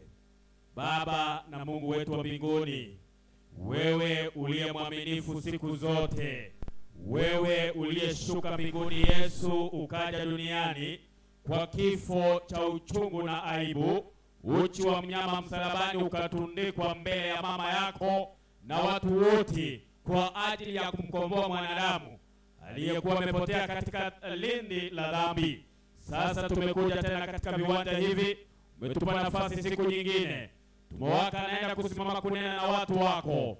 Umuvuvie kwa nguvu za Roho Mtakatifu. Ahadi yako inasema utampa neno la hekima, ajapopungua uongezeke, sauti isiwe ni yake, nguvu zilizo za kawaida. Utamalaki Yesu, ukutane na watu wako, wagonjwa, wahitaji, waliofungwa na mapepo, ambao wamefungwa na nguvu zozote za giza. Sasa wanawekwa huru kwa jina la Yesu. Neema yako ikafikie wote ambao shetani amefunga sauti nafsi zao wasisikie sauti yako. Sasa upate kukutana na watu wako. Nena nasi katika jioni hii, ni kwa jina la Yesu tumeomba na hata kuamini. Amen. Karibu mtu wa Mungu. Amen. Ninawasalimu wote kwa jina la Yesu Kristo. Bwana asifiwe. Jamani, Bwana asifiwe. Kama una furaha pamoja nami, tupungiane mkono tena jioni ya leo. Haleluya, haleluya, haleluya. Ni furaha yetu kubwa kuwa hapa katika viwanja hivi, mahali ambapo neno la Bwana limeendelea kusikika kwa wingi. Na hata leo ninawaalika tena katika neno hili, neno lenye mamlaka ya kubadilisha maisha. Na nikiwaambia watu wa Waithaka ya kwamba mikutano hii inaendelea kwenda mbele na muda si mrefu itakoma. Ni vizuri upate wakati wa kusikia na kufanya maamuzi hima, maana hivi karibuni tutahitimisha mikutano hii, na tunatamani kwamba kila mmoja apokee kweli hizi, aziishi na zifanye nafasi katika maisha yake. Basi baada ya kusema hayo, ninawaalika sana katika vipindi hivi, ninawaalika katika mahubiri haya ambayo Bwana ametuletea, ambayo Bwana anataka atufundishe neno lake. Jioni ya leo nikualike uweze kusimama ili tuombe. Usimame ili tuombe. Yesu Kristo akubariki na akusaidie. Napenda Mathayo 21 mstari wa 22 yasemapo, na yoyote mtakayoomba katika sala mkiamini, mtapokea, nayo yatakuwa yenu. Na yoyote mtakayoomba katika sala mkiamini, mtapokea, nayo yatakuwa yenu. Sijajua kwamba unahitaji gani mahali hapa. Wakati kabla sijaanza kuhubiri, Bwana anasema yoyote tutakayoyaomba katika sala tukiamini, tutapokea, nayo yatakuwa yetu. Wengi wamekuja kunipa testimony, na najua hata wewe utakuwa na testimony, maana Bwana anatenda kwa utukufu wa jina lake mwenyewe. Tuombe. Baba na Mungu wetu, asante kwa sababu mimi mtumishi wako umenijalia neema ya kusimama mbele ya watakatifu wako. Umenileta kwa kusudi maalum, kwa sababu ulijua Waithaka inahitaji neno lako. Mimi pamoja na wahudumu wengine ambao tunapongeza vipindi vilivyopita, Mchungaji Abina amesema na wanawake, akisema na watu wote pia. Jina lako litukuzwe sana. Tunakushukuru kwa ajili ya mwinjilisti Robinson ambaye amesema nasi katika somo hili la kunena kwa lugha. Bwana, utusaidie machafuko hayo tuliyoyarithi kutoka kwa wazazi, tuliyoaminishwa katika imani, tuyajue kwamba si ya kweli, ila Roho wako mwema amemtumia vyema. Na kushukuru kwa ajili ya wanenaji wengine watakao kuja hapo baadaye, uendelee kutuandaa vyema. Nami mtumishi wako katika saa hii na nyenyekea mbele zako, unishushe ili wewe uinuliwe, na neno lako lisemwe kwa wingi, na kila atakayelisikia lifae kwa ajili ya wokovu wake na kwa ajili ya wokovu wa mataifa. Utukuzwe Mwokozi wetu, wewe uliye Baba na wa kweli, jina lako lipewe sifa. Na Bwana, ikiwa sahihi kuna mtu mwenye ugonjwa, anza kumshindia ugonjwa huo, utoke sasa kwa jina la Yesu. Utoke sasa kwa jina la Yesu. Ikiwa kuna mtu anaumwa yuko hapa, ikiwa ni kichwa kinauma, ikiwa anaumwa na mgongo, anaumwa na kifua, anaumwa na tumbo, ana uvimbe wowote mwilini, anaumwa na viungo, arthritis, anaumwa Baba katika kibofu, anaumwa chochote katika figo, katika ini, anaumwa katika kansa zozote. Ikiwa kuna mwanamke namuombea hapa, hata damu haijawahi kukauka, inatoka tu, mimi mtumishi wako pamoja na imani niliyo nayo, yeyote ambaye anakuamini apokee nguvu ya jina lako, apokee nguvu ya jina lako. Damu ikauke, ugonjwa upone.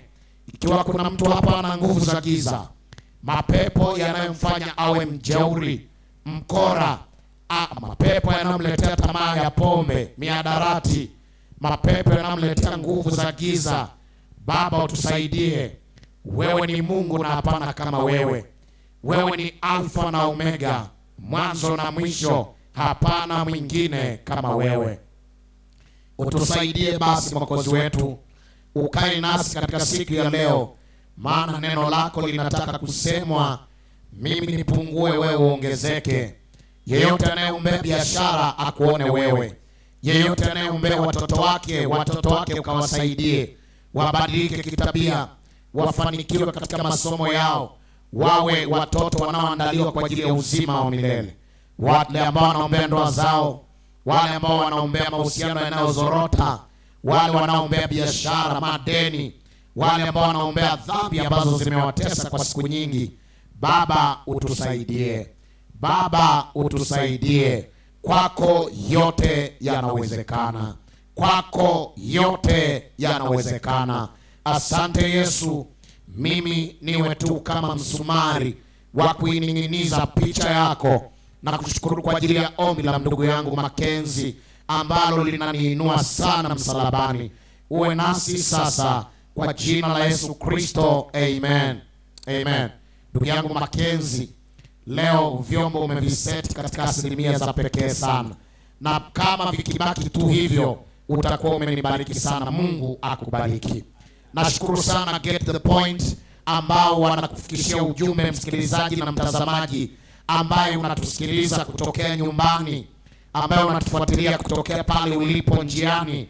Bwana azidi kuwabariki, pamoja na satellite YouTube channel. Tunajua watu wanafuatilia na Heaven Targeter YouTube channel. Mungu azidi kuwabariki.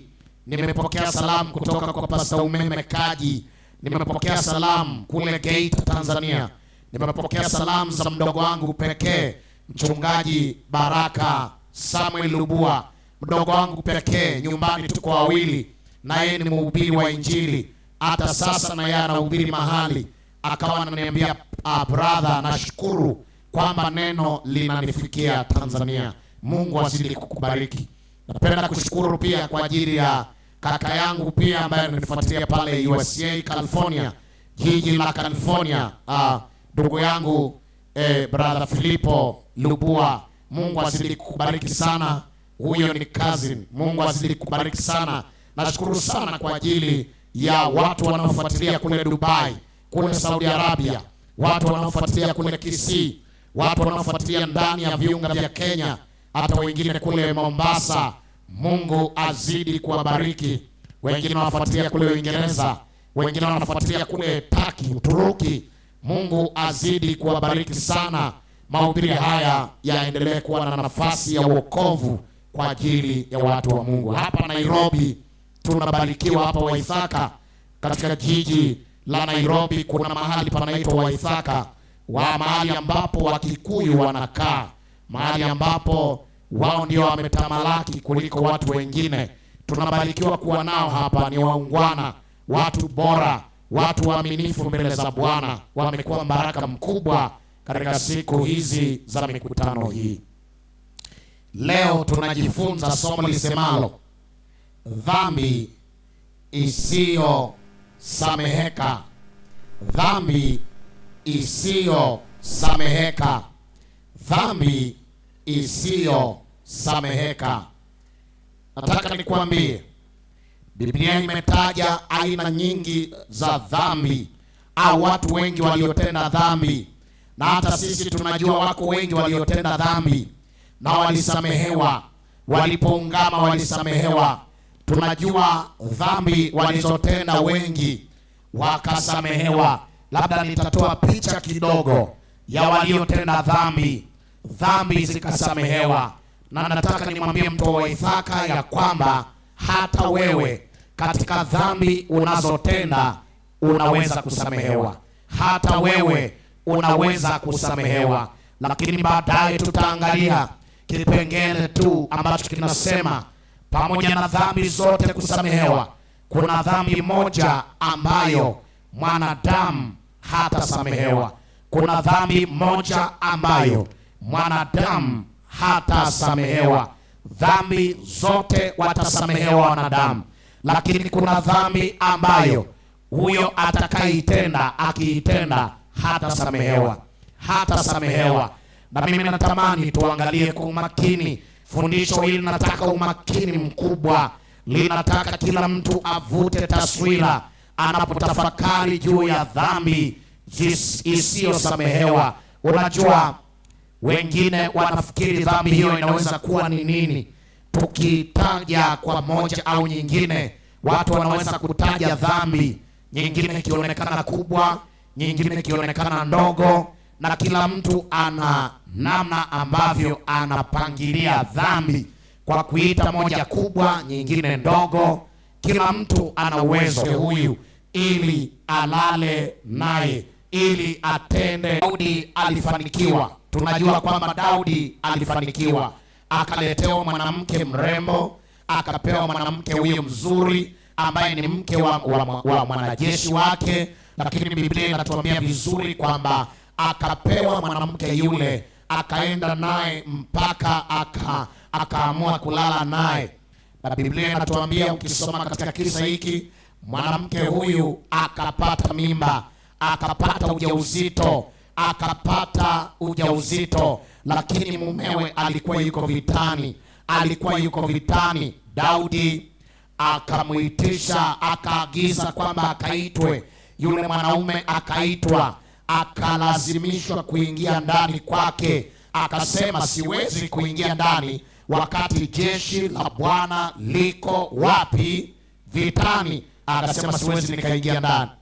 Daudi akaamuru kwamba aleweshwe, apewe pombe anywe ili ajisahau. Unajua pombe inaleta kujisahau. Wanawake wengi wamepata mimba wakiwa wamepewa pombe, wasipojitambua. Wengine wamepata HIV wakiwa wamelewa, wasipojitambua. Wamepata magonjwa ya ngono wakati wamekunywa pombe, wasipojitambua. Pombe inapoteza ufahamu. Pombe inaleta mtu ashindwe kutafakari vizuri. Pombe inapunguza uwezo wa ufahamu wa mtu. Wakati amelewa anasahau. Daudi akamlewesha askari wake huyu, akamlewesha ili alewe, awe amelewa, ili ajisahau, aingie kwake ndani chumbani kwa mke wake, na vile atakavyoingia amfanye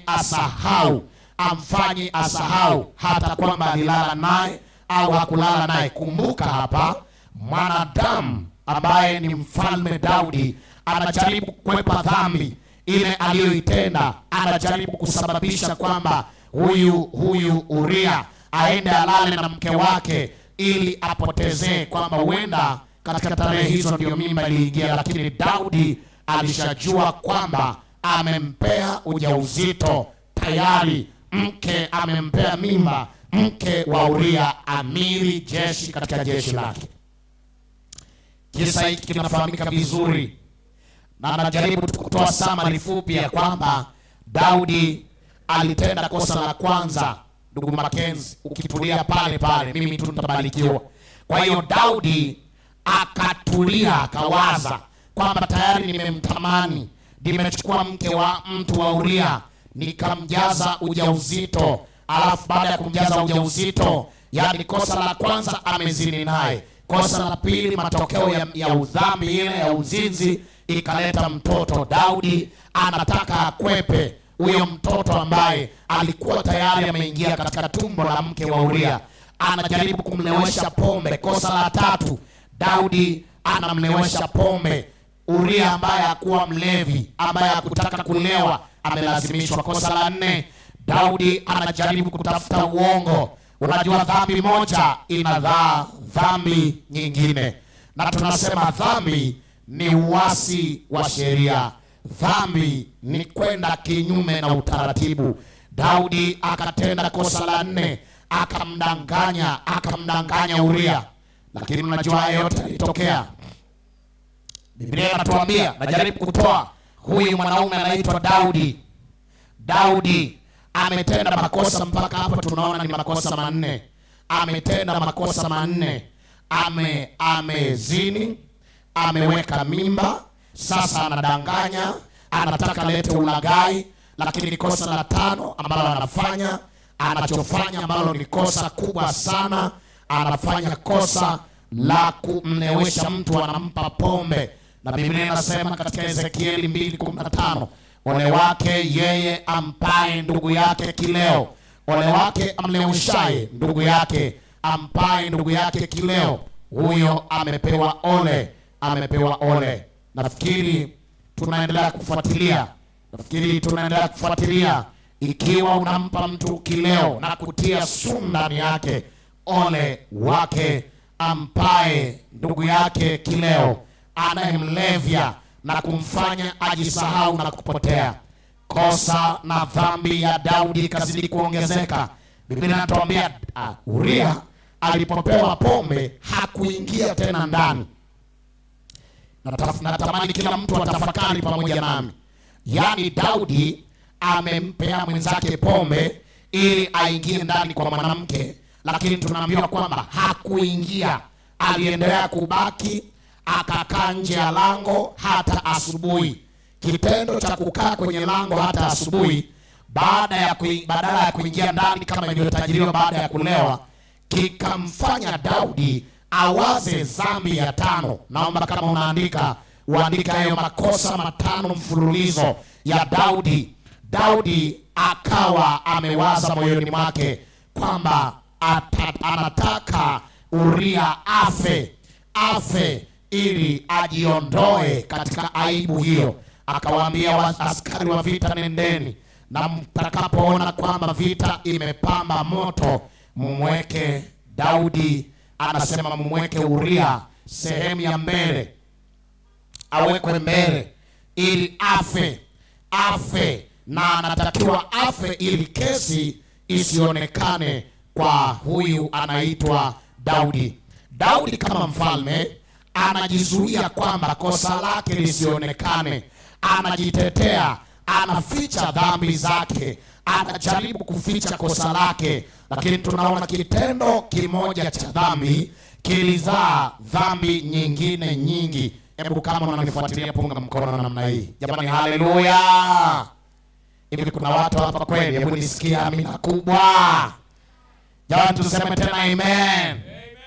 Daudi ametenda makosa mangapi? Matano.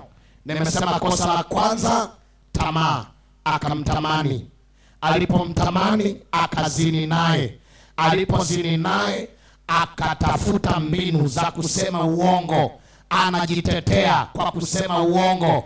Daudi alipoona atumie uongo gani, atafute hila gani, akamnywesha pombe. Alipomnywesha pombe, akaona kwamba haieleweki na ameshamlazimisha kwamba ingie kwa mke wake na hajaingia. Uria anapewa mbinu zote, anapewa kila sababu ya kuingia kwa mke wake, maana Daudi ametamani, ameshazini naye, ameshatenda kila dhambi. Daudi akazalisha dhambi ya 5, dhambi kubwa sana. Yani umeingia kwa mke wa mtu, alafu ukampatia mimba, alafu mme wa mtu huyo uliingia kwa mkewe, unataka sasa umuue. Yani umuue ili wewe ubaki bila makosa, ujione kwamba uko sawa. Daudi anajitafutia haki mbele za macho yake, lakini anasahau ya kwamba Mungu anajua yaliyo yote. Mungu hakuna anaweza kumficha. Mungu hakuna anaweza kuficha uso wake.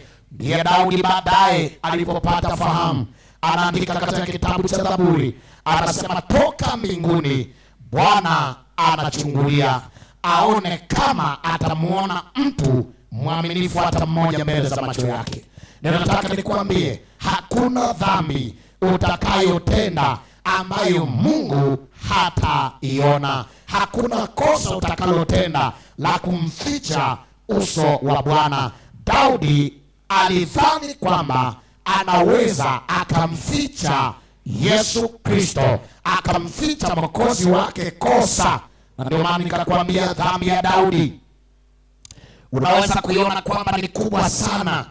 Daudi umetamani mke wa mtu, Daudi umezini naye, Daudi umemjaza mimba mke wa mtu, Daudi sasa unajaribu kutafuta hila, unamlazimisha mwanaume huyo aingie, amwingie kimwili mke wake ili dhambi yako ifichwe na mume wake. Daudi umeona kwamba hawezi kuingia, unampea pombe ili anywe wewe uondoke kwenye hatia.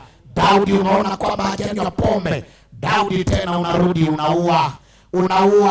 unamweka amiri jeshi, unamweka Uria mbele kwa lengo la kwamba apigwe afe.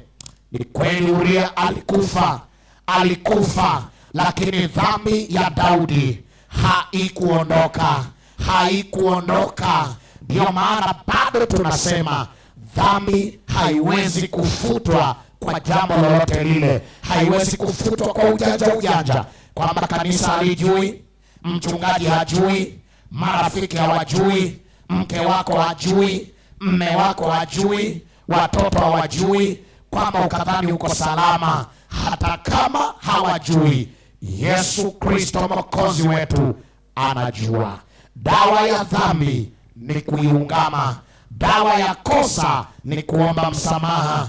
Ninataka nianze kwa kuwapa matumaini makubwa. Hakuna dhambi ambayo Mungu hata ijibu. Hakuna kosa ambalo Mungu hata lisamehe. Sijajua mtoto wa Mungu unawaza nini, sijajua kwamba una mambo gani moyoni mwako. Ninayo habari njema jioni ya leo ya kwamba hakuna dhambi, hakuna kosa ambalo Mungu hata lisamehe. Hebu mwambie jirani yako, hakuna dhambi ambayo Mungu hata lisamehe. Unamnong'oneza, hebu mwambie tena, hakuna dhambi ambayo Mungu hata lisamehe. Haijalishi kwamba umetenda dhambi gani. Daudi alikuwa mzinzi mwenye tamaa. Daudi alimnywesha ndugu yake pombe. Daudi aliua. Daudi alisema uongo. Daudi alitenda makosa. Lakini ninayo habari njema. Daudi ilifika saa akaenda akaungama, akaomba, akaungama sana. Hilo tu ni gari. Sasa sijui kama mjai kuona magari. Kama bado ni wape nafasi mlitazame kwanza. Hilo tu ni gari. Kwa hiyo nataka niwaambie, Daudi alitenda makosa mengi sana. Alitenda makosa mengi sana. Ila nina habari njema. Daudi alipoungama alisamehewa. kama mpo sawa na mimi niwasikie. Daudi alisamehewa. Nina habari narudi. Wenda unasema nimekuwa mnywa pombe kwa miaka nenda rudi. Wenda unasema nimekuwa mdhambi nisiyeweza kuwa na usafi mbele za macho ya watu. Wenda unaweza kusema nimekuwa muongo, nimekuwa tapeli, nimekuwa narusha watu pesa zao siwalipi, nimekuwa mtu wa mambo ya ajabu. Daudi alisamehewa. Na kama Daudi alisamehewa, hata wewe mtoto wa Mungu wa Waithaka, hata wewe unaweza kusamehewa. Nina habari njema, hata wewe unaweza ukasamehewa. Hata wewe unaweza ukasamehewa. Mbona watu hawajanielewa? Kama mtu aliua, kama mtu alizini, kama mtu alisema uongo, kama mtu alienda akachukua mke wa mtu, kama mtu alitenda makosa yote haya, ila alipoungama alisamehewa. Mtoto wa Mungu wa Waithaka, hakuna ambacho uwezi ukasamehewa. Nina habari njema, unaweza ukasamehewa. Nina habari njema, unaweza ukasamehewa. Yeye Yesu Kristo anasema dhambi yoyote itakayoungamwa ataipokea. Ataipokea. Hata wewe unaweza ukasamehewa. Jamani, haleluya. Kama unafurahi ya kupokea msamaha wa Kristo, sema amen. Tuseme tena amen. Yesu Kristo anataka tusamehe. Labda niende kwa wanawake. Ninamjua mwanamke ambaye nimesema habari zake. Yeye ambaye aliletwa na wanaume. Aliletwa na wanaume kadha wa kadha. Akaletwa mbele za Yesu. Maana amekamatwa akiwa na mume wa mtu, amezini naye. Amezini naye. Ameletwa maana amezini. Nina habari njema. Wale wanaosoma Biblia wanajua mwanamke huyu aliletwa. Unajua Wayahudi walikuwa na sheria ngumu sana. Ndugu yangu Robinson, wanaume walikuwa na sheria ya ajabu. Na nafikiri Lamek angekuwa katika kipindi hicho, naye angeungana nao. Sijui Lamek kama ungeungana na Wayahudi hawa, ya kwamba akikamatwa mtu kwenye ngono, eti wanaume wao hawakamatwi, ila anayekamatwa ni mwanamke. Kuna ukora hapa wa Kiyahudi. Wayahudi wakawa wakora, wakawa watu wasioeleweka. Pastor Abina, wakawa hawaeleweki ya kwamba mwanaume hana kosa, ila mwenye kosa ni mwanamke. Mwanamke yule akabebwa, akaletwa mbele za Yesu. Biblia inakuambia aliletwa ili wamjaribu jinsi atakavyomhukumu. Wakamwambia sheria ya Musa inasema mwanamke akikamatwa amezini apigwe mawe hadi afe. Najaribu kuangalia hoteli zilizoko jiji la Nairobi, zile lodge ambazo ziko Nairobi. Wanawake wa kipindi hiki, kama wangekuwepo kipindi cha Wayahudi, wangesha kufa wengi wa kutosha. Wengine hata wanaoimba kwaya wangekufa, hata wanaohubiri wangekufa, hata mashemasi wa kike wangekufa. Maana sheria hii ilikuwa ngumu sana. Ilikuwa ngumu sana. Mwanamke huyo akaletwa mbele za Yesu Kristo. Yesu alichofanya, akainama chini. Akainama chini. Akaanza kuandika dhambi moja baada ya nyingine. Akaandika dhambi moja baada ya nyingine. Wanaume wakitazama, kila anayetazama akaambiwa, kama kati yenu kila ambaye atasoma hapa ataona dhambi yake, ainue jiwe awe wa kwanza kumpiga. Na mwana mzee wa kanisa anajiona, aliingia loji fulani tarehe fulani, akidhani mke wake ajui, ila Yesu anaandika chini. Akaangalia makosa yao, wakajiona wote wamekosea. Wakaondoka, wakamwacha mwanamke yule. Wakamwacha mwanamke yule. Unajua leo nataka nifundishe habari ya dhambi isiyosameheka. Ni moja tu, lakini ziko nyingi katika Biblia zilizosameheka. Zilizosameheka. ila iko moja isiyosameheka. Na nikwambia mwanamke huyu naye, Biblia inatuambia Yesu alipobaki naye, yule mwanamke akamtazama, akamwambia hao wote wameshindwa kunihukumu, maana wanaonekana kwa wote na dhambi, lakini wewe una dhambi, wewe ni mkamilifu. Alipomtazama akamwambia mwanamke, na sauti hiyo inasikika kwa wanawake wa Waithaka hapa leo. Yesu akamwambia mwanamke huyo, ondoka, enenda zako, usitende dhambi tena. Wanawake wa Waithaka, wale wote mnaonisikiliza, wale wote mnaonisikiliza, Yesu anasema katikati ya dhambi ulizotenda, katikati ya kosa ulilo nalo, usiogope. Kama umejua na uko tayari kuungama, ondoka, usitende dhambi tena. Jamani, haleluya.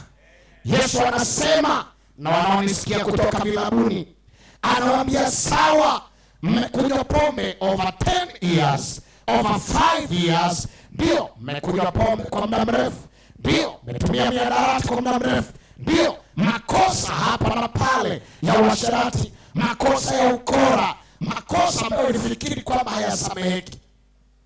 Kuna mtu ameua, anafikiri kwamba hasameheki. Kuna mtu ametenda dhambi ya uasherati, watoto wake wote amewazaa kwa uzinzi, anafikiri hasameheki. Kuna mtu amefanya dhambi kadha wa kadha, amekuwa mkora, anafikiri hasameheki. Yesu anachosema katika ibada ya leo, anasema yeye alipigwa ili tuokolewe, na anachosema kwa ujasiri ni hiki, mwanangu, kwa sababu nilikufa kwa ajili yako, inuka tena, jikung'ute mavumbi ya dhambi, umesamehewa. Nina habari njema, tumesamehewa. Jamani, tumesamehewa. Bila tunachoambiwa tuondoke katika hiyo dhambi, tusitende dhambi tena. Jamani, tusitende dhambi tena. Haijalishi ni kosa gani, mtoto wa Mungu. Waithaka ninasema nanyi, watakatifu wa Bwana ninasema nanyi. Haijalishi umetenda dhambi gani, haijalishi umetenda kosa gani, ondoka katika kosa hilo, usitende dhambi tena. Jamani, usitende dhambi tena. Hebu mwambie jirani yako, Yesu anasema usitende dhambi tena. Hebu mwambie tena, Yesu anasema usitende dhambi tena. Alafu baada ya kumwambia hivyo, mwambie tena umesamehewa. Mwambie tena umesamehewa. Yesu anasamehe. Rehema ni ya ajabu, pendo bila kipimo, wokovu mkamilifu.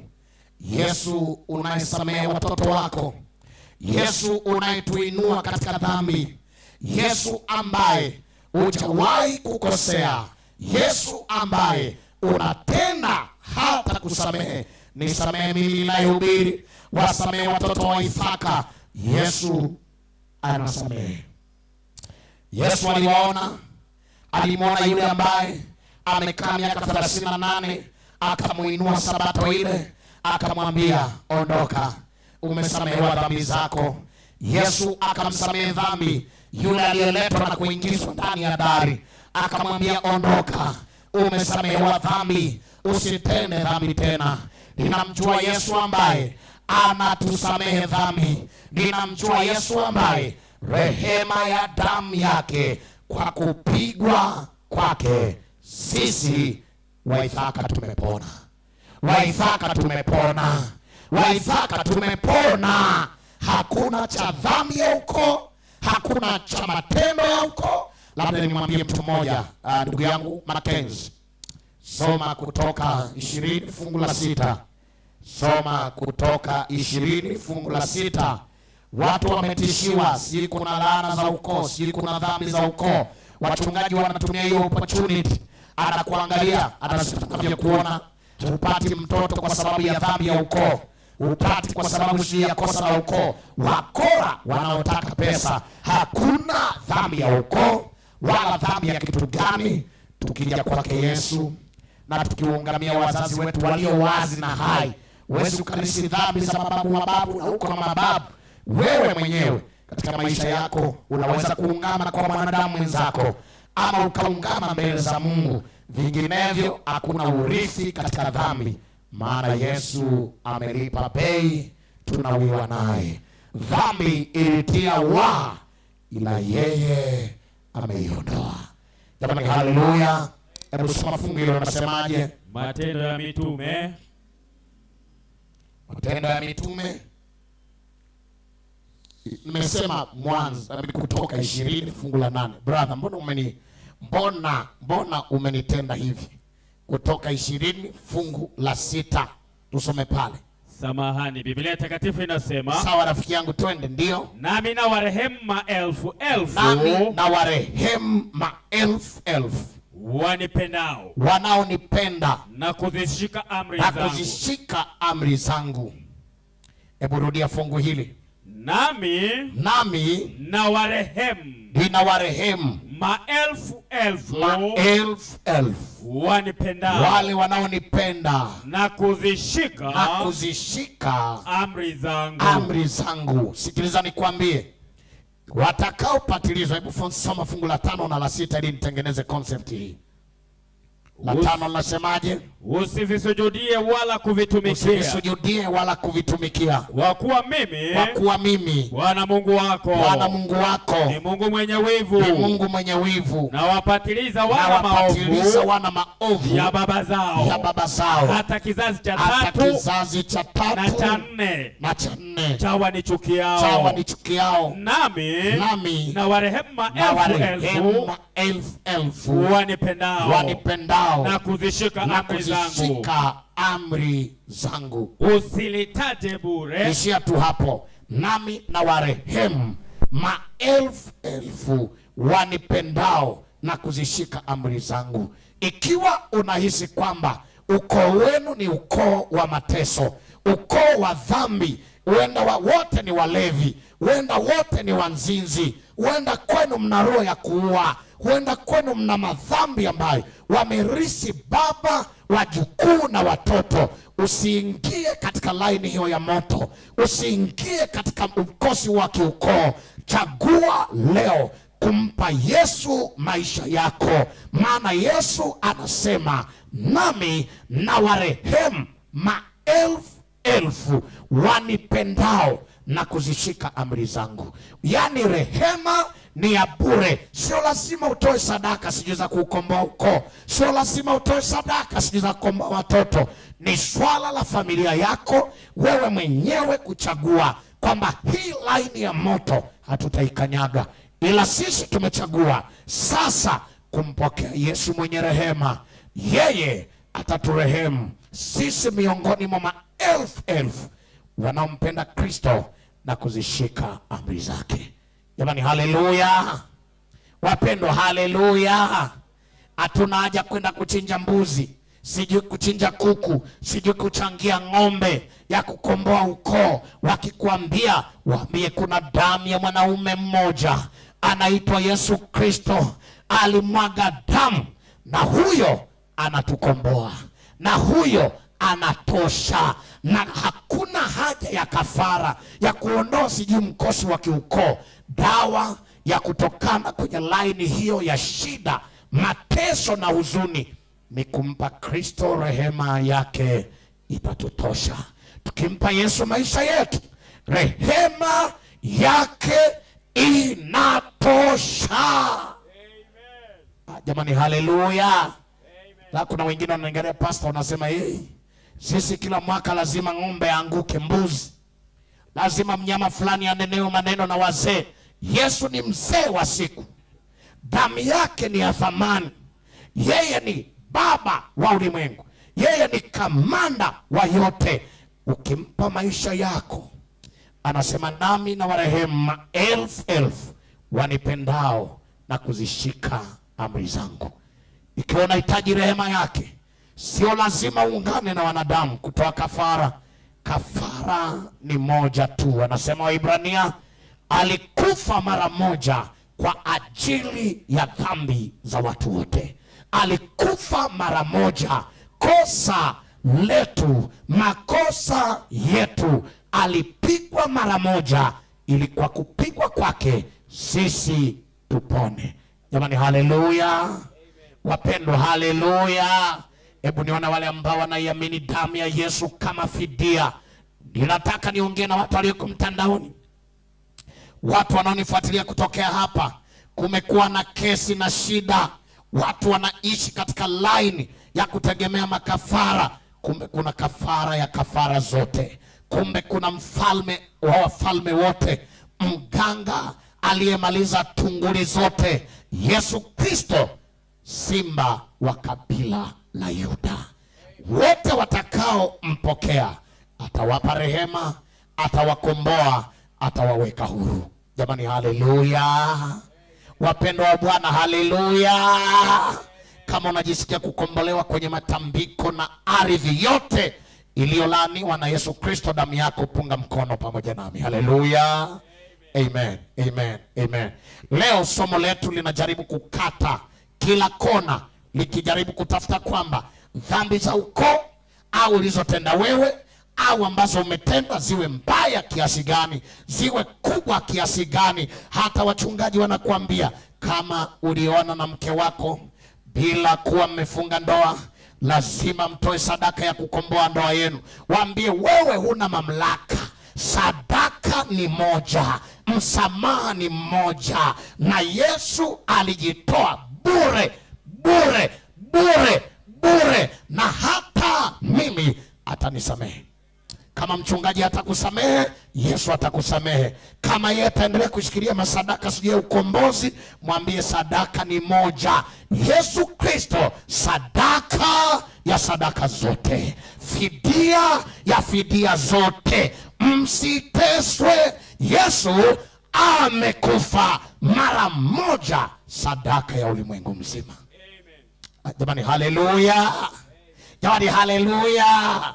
Kama ni furaha yako, punga tena mkono. Somo la leo linarejesha matumaini. Waithaka, hatuteswi, hatutumikishwi, hatutishwi. Yesu alikufa once for all, mara moja, kwa aina ya dhambi zangu, hata za vitukuu vijukuu. Yeyote, any ancestor, yeyote atakayetoka kwangu atasamehewa na damu hiyo. Jamani, haleluya. Jamani, haleluya. To God be the glory. Bila kusema hivyo, natamani tuangalie kidogo tunapokimbia hapa. Je, Timotheo wa kwanza 2 mstari wa 3 na wa 4 anasemaje juu ya dhambi? Anasemaje juu ya makosa? Tutakimbia kidogo kwa haraka hivi mafungu kadhaa tukiyasoma hapa, maana msingi umetuonyesha kila dhambi inasamehewa. Kila dhambi inasamehewa. Hebu soma pale msomaji kwa haraka.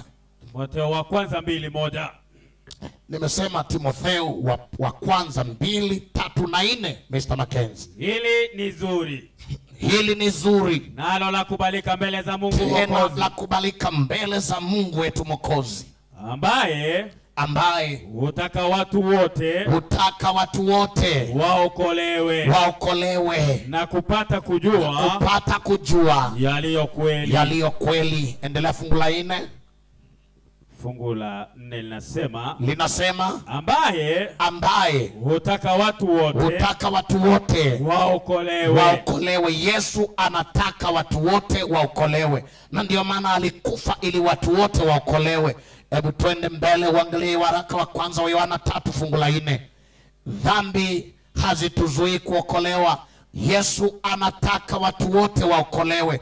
Tumemwona Daudi, mzinzi, muuaji, mtu mwenye hila, aliyenywesha mwenzake pombe, akachukua mke wa mwenzake. Makosa yote haya, alipolia kwa dhati, alisamehewa. Alisoma waraka wa kwanza wa Yohana 3 fungu la 4. Natamani usome pale msomaji, tunaposonga mbele. Kila dhambi kumbe inasamehewa. Kahaba amesamehewa, wakoma wamesamehewa, walioua wamesamehewa. Paulo alikuja mbele za Yesu Kristo pale akitakaswa na Barnaba pale Damaska, akiwa ameua maelfu ya watu. Hata yeye alihusishwa katika kifo cha Stefano, ila Yesu alipompokea alirenew maisha yake, alimhesabu kuwa mpya tena. Mpendwa, usichoke kuja kwa Yesu. Dhambi ulizotenda si ndwele, sio kitu. Ukija kwake yote yanakuwa mapya. Hebu soma pale. Kila atendaye dhambi afanya uasi. Anafanya uasi. Kwa kuwa dhambi ni uasi. Dhambi ni uasi.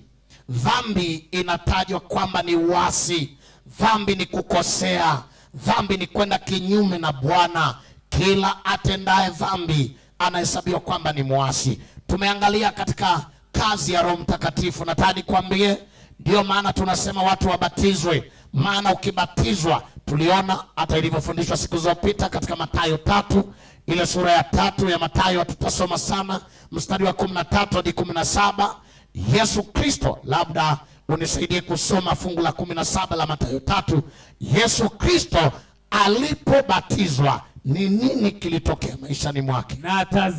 Na tazama, sauti kutoka mbinguni ikisema. Sauti kutoka mbinguni ikasikika ikisema, huyu ni mwanangu, mpendwa wangu, ninayependezwa naye. Hebu soma fungu la 16. Naye Yesu alipokwisha kubatizwa. Ndio hilo nalitaka. Yesu alipokwisha kubatizwa, mara akapanda kutoka majini. Na tazama, baada ya kubatizwa, mbingu zikamfunukia. Akamwona Roho Mtakatifu wa Mungu akishuka kama hua, akija juu yake. Kumbe ukibatizwa haubaki peke yako, unapata uwezo na uwepo wa Roho.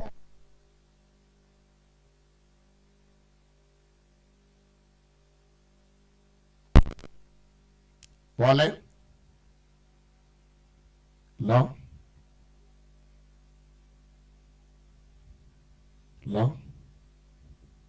kumbe ukibatizwa, kuna line haijakaa sawa. Kumbe ukibatizwa unapata uwezo wa Roho Mtakatifu. Jamani, Bwana asifiwe. Asante sana, mambo yako sawa. Kumbe ukibatizwa unapata uwezo wa Roho Mtakatifu. Jamani, tuseme amina. Faida ya kubatizwa ni kupata Roho Mtakatifu. Kwa hiyo ambaye anatembea bila ubatizo, tena ubatizo wa kweli wa maji mengi, anakosa jambo la muhimu, uwepo wa Roho Mtakatifu ndani ya maisha yake. Kwa sababu mwalimu na mwinjilisti Robinson alishatuambia kazi ya Roho hapo kabla sijasimama. Natamani tusome mafungu tu moja ili tuende mbele kujua kazi ya Roho Mtakatifu. Yohana 16 mstari wa 13. Msomaji kanyaga, twende tuangalie kazi ya Roho Mtakatifu kidogo tunaposonga mbele. Lakini yeye atakapokuja, huyo Roho wa kweli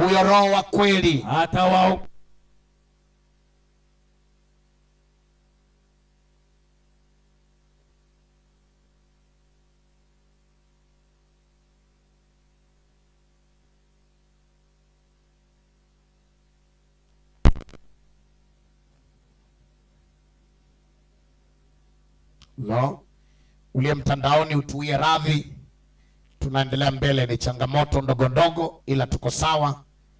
Endelea kwenda nasi na Bwana akubariki. Kwa hiyo tunasema asante sana. Mungu aendelee kuwabariki. Fundi mitambo, Mungu awabariki sana.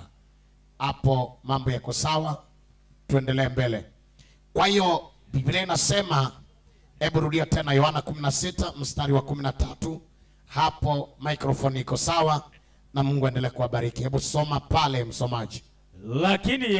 Lakini yeye atakapokuja, huyo Roho wa kweli atawaongoza awatie kwenye kweli yote.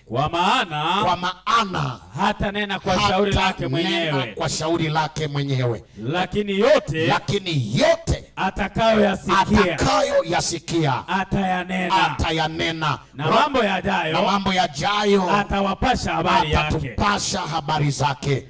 Roho Mtakatifu akija maishani mwetu, anakuwa rafiki yetu, anatukumbusha, anatufundisha, anatupasha habari za mambo yajayo, anatupa tahadhari zote kuhusu maisha haya tulionayo. Roho Mtakatifu akija maishani mwa mwanadamu, anabadilisha maisha yake. Jamani, Bwana asifiwe. Kama unanielewa, punga mkono namna hii. Tumeangalia dhambi zote zinasamehewa. Anayetukumbusha tukikosea ni Roho Mtakatifu. Anayetufundisha tuishije ni Roho Mtakatifu. Anayetufikisha kwenye toba ni Roho Mtakatifu. Anayetuambia mambo yajayo ni Roho Mtakatifu. Kwa hiyo kuna roho mbili zinapingana maishani mwetu. Kuna roho wa shetani na kuna roho wa Mungu. Paulo anasema kuna utu wa nje na kuna utu wa ndani. Unaisikia sauti gani unapotaka kufanya jambo? Kuna sauti nyingine inakukataza. Kila unapotaka kwenda kwenye pombe inakataa.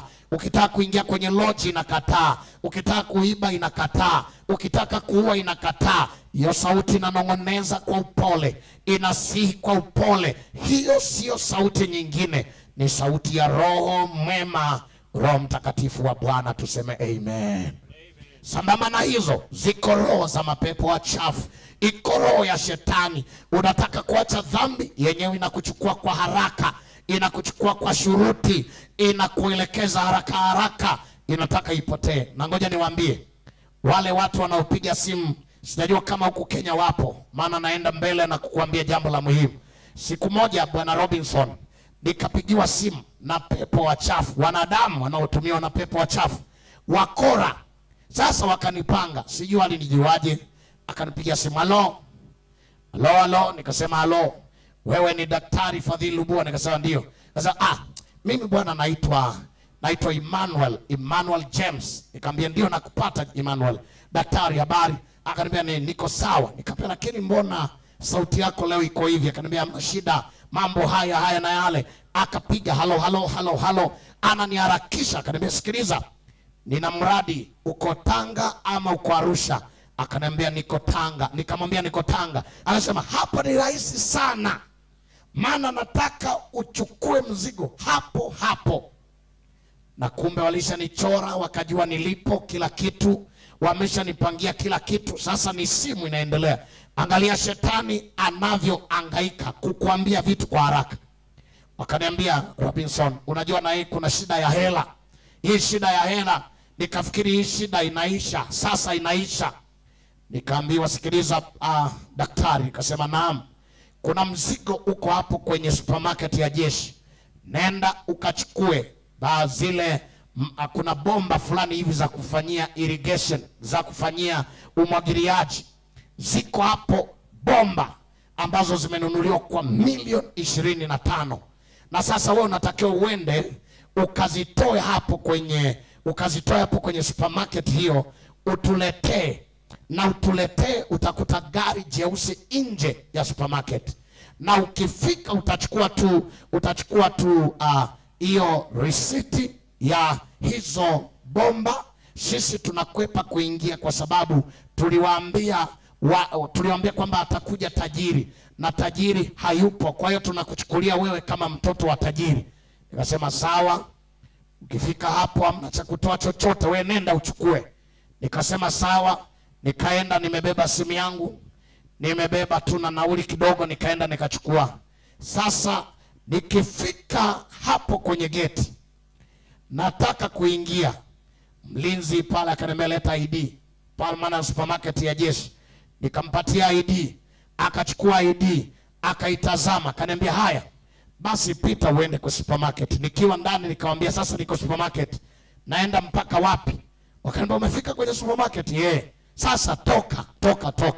Utapewa risiti nyingine, uipeleke. Na ukiipeleka ndio utarudi sasa kuchukua mzigo. Utapewa risiti hiyo na utaunganisha na risiti nyingine utapewa. Sio ni risiti ya malipo, hiyo ni risiti baada ya kuchukua mzigo, kuonekana kwamba umeukagua. Nikasema sawa. Nataka niwaambie sauti ya Mungu na sauti ya shetani. Sasa Shetani anaongeaga haraka haraka, alafu anakuonyesha company, anakuonyesha mambo mazuri, anakuonyesha hela, anakuonyesha uzuri, anakuonyesha haya. Anataka usikilize na upotee, anataka usikilize haraka na upotee.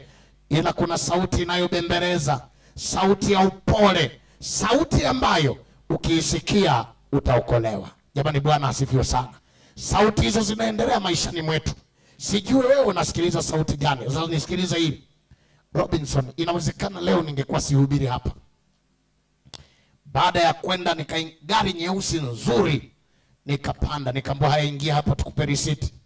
Mambo haya hayataki haraka. Nilipoingia tu pap, gari ikaanza kwenda kama utani. Gari ikaanza kwenda spidi ya kutisha, spidi. Yaani kila nikitamani, na wameshachukua simu, wameshanifunga, wameniambia tulia kimya. Sasa walijua mimi ni mtu na huenda natembea labda na kadi ya benki. Walijua labda na siku hiyo Roho alikataa kabisa kwamba nisitembee na kadi yangu. Na huyu mtu alinichora, maana pale chuoni nilikuwa nina duka, nilikuwa naendesha vitu vyangu pale vizuri. Kwa hiyo waliona kama kuna tuhela tunaweza tukawa kwenye akaunti ya benki. Wakanipeleka, tukaenda mpaka tukaacha barabara ya tamak, tukaenda barabara ya vumbi. Mimi nikamwambia Bwana, niokoe. Kama bado nina kazi yako, niokoe. Lakini kabla sijaingia kwenye gari, sauti ilikuja ya upole. Ndugu yangu Orina ikaniambia usiingie kwenye hiyo gari. Usiingie kwenye hiyo gari. Fadhili, usiingie kwenye hiyo gari. Sauti nyingine inaniambia sasa aliyekupigia unamjua na ndio mnaongea naye na tena yuko ndani ya gari. Ingia tu. Nikaingia. Kuingia hali ikabadilika. Shetani ana sauti zake na Kristo ana sauti yake. Je, wewe unasikiliza sauti ya nani? Hebu mwambie jirani yako, hivi unasikiliza sauti ya nani? Hebu muulize, huwa unasikiliza sauti ya nani? Sikiliza ndugu zangu, nilipelekwa kule nikaingizwa kwenye pori, nikashushwa. Haya, toa. Nikawapatia ID. Sijui vitu vingine sina. Na watu wote hamna ninayemjua. Hata huyo Emmanuel James hayupo. Aliyenipigia amestadi mchongo, akaamua aniuze. Na walijua kwamba watapata chochote. Wakaniambia haya, leta simu yako. Nikapeleka. Hebu sema namba yako ya siri. Nikasema namba. Yaani kama Mungu. Hata kwenye simu hamna hela. Imebaki shilingi 2,000 ya Tanzania. Yaani 100 ya Kenya. Nikaambiwa haya, taja namba ya siri. Wakahamisha hata hiyo 100. Nikajua hawa wamechoka. Wamehangaika kila kitu hawaoni. Wakaniambia haya, twende. Nikafungwa kitambaa. Ukiniuliza ilikuwaje, nilitupwa kwenye shimo pufu. Hilo shimo nikabilingita huko chini. Baadaye nikapata ahueni, nikafungua. Hata mpaka sasa kuna alama hapa nyuma haiondoki. Maana nilibilingita, nikaingizwa huko chini kwenye korongo huko. Wao wakaenda na gari wakaondoka. Wewe unasikiliza sauti gani? Yesu anasema wale wote watakaobatizwa watapata sauti ya Roho wa Mungu. Jamani, watapata sauti ya Roho wa Mungu.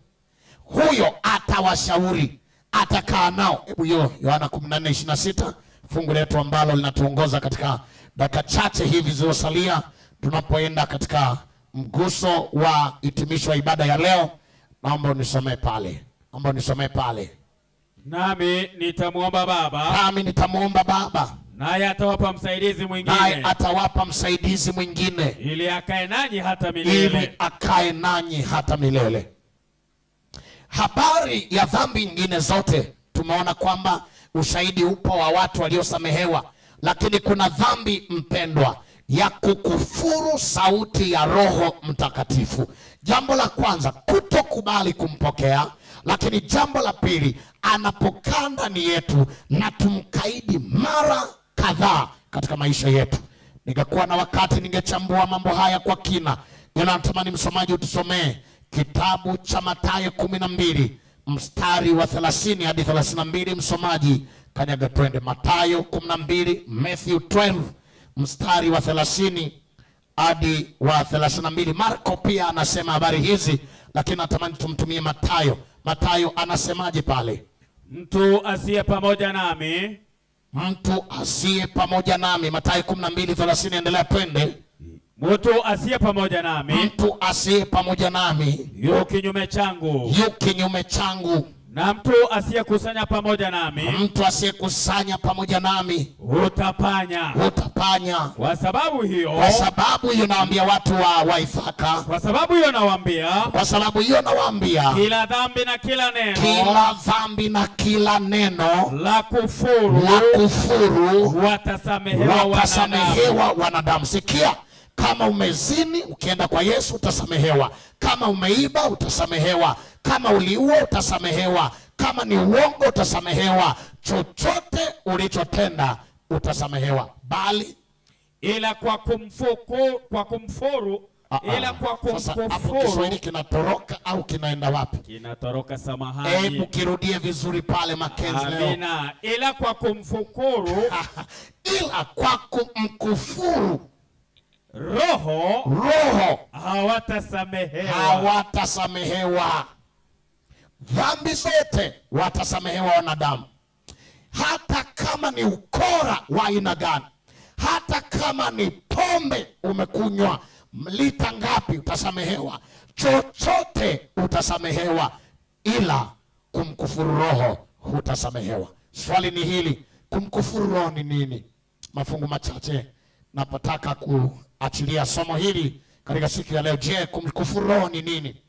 Natamani usome Mathayo hiyo 7 Matendo 7 kumradhi, Acts 7, Matendo 7 mstari wake wa 51 na mstari wa 53. Tutasoma mafungu kadhaa tunapoendelea mbele. Biblia inasema au ni mahali gani nitakapostarehe, si mkono wangu uliofanya haya yote. Hiyo ni Matendo 7:51. Hebu soma. Enyi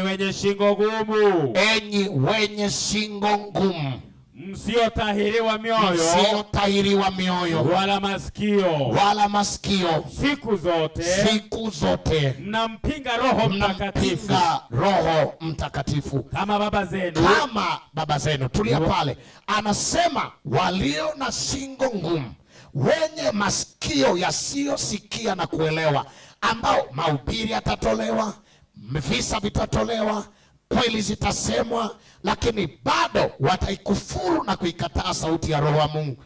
Wataiona ni ya kawaida, mahubiri yataisha, hawatajitoa. Roho wa Mungu atawabembeleza, wataona ni kawaida. Ole enyi wenye shingo ngumu, wale ambao wanasikia lakini hawatendi, wanakufuru Roho Mtakatifu. Leo mpaka Makenzi ameweza kusema kukufuru. Mungu atukuzwe katika siku ya leo. Sikiliza nikwambie, Mithali 28:13. Mithali 28:13. Sijajua kwamba kama dhambi zote tutasamehewa, ila dhambi hii ya kumkataa rafiki wa kweli.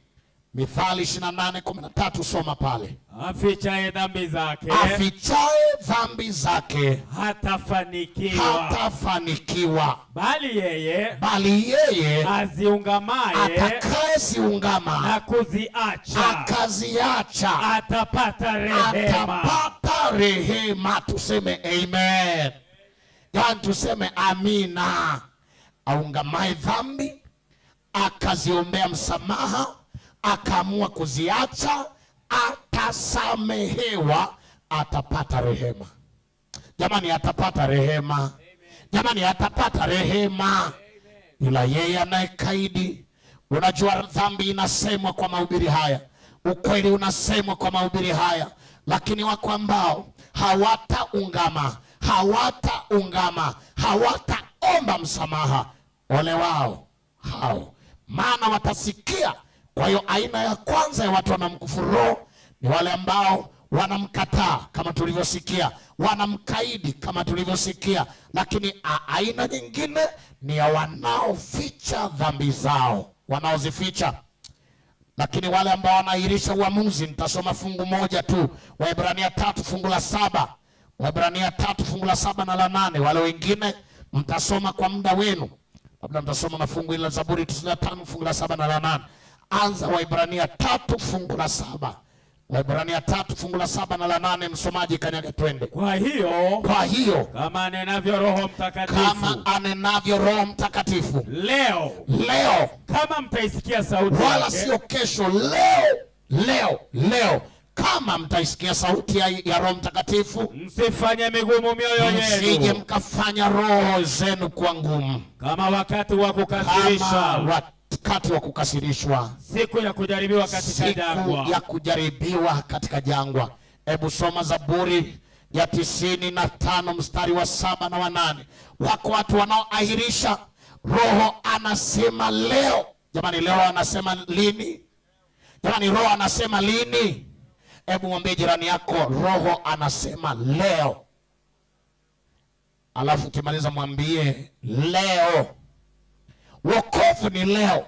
Roho anasema sasa, anasema right away, anasema now, anasema sasa.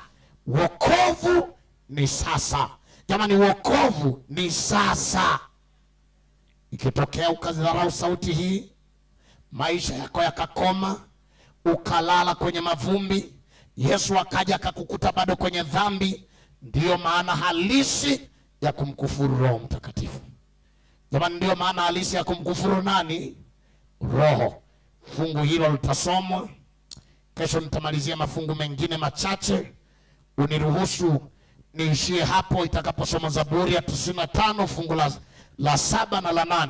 Mafungu ni mengi, lakini tumepata concept, tumefuata jambo la msingi hapa kwamba dhambi zinasamehewa. Hakuna ukubwa wa dhambi usiosamehewa, ila kuna dhambi moja ya kukaidi, ya kuchelewa kufanya maamuzi, ya kuendelea kusikia ukweli na kukataa, alafu mwisho maisha yakome, ama Yesu arudi, ama upotevu wa moyo. Ningekuwa na muda ningekusomea.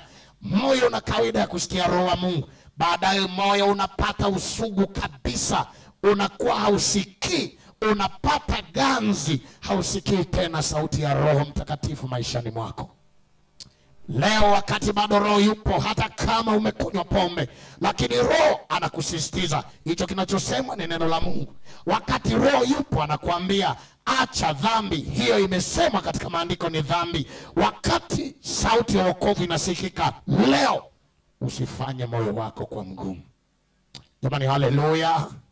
Hebu soma fungu hilo tena msomaji. Kwa maana ndiye Mungu wetu. Kwa maana ndiye Mungu wetu, na sisi tu watu wa malisho yake. Hiyo ni Zaburi ya 95 fungu la 7 na la 8. Naam, Biblia inasema. Hebu rudia tena, anasema kwa maana ndiye Mungu wetu. Ndiye Mungu wetu. Na sisi tu watu wa malisho yake. Sisi tu watu wa malisho yake. Na kondoo za mkono wake. Na kondoo za mkono wake. Ingekuwa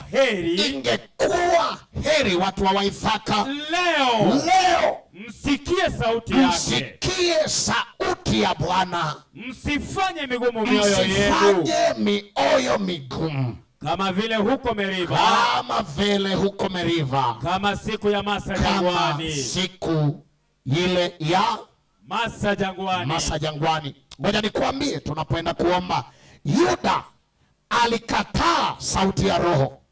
Alikataa sauti. Yuda alikataa. Yuda akapotea. Kitabu cha Hosea, ningekuwa na muda ningekusomea. Kuna mwanaume anaitwa Elihu. Alikataa sauti ya Bwana. Alipokataa, Biblia inasema mwache Elihu, maana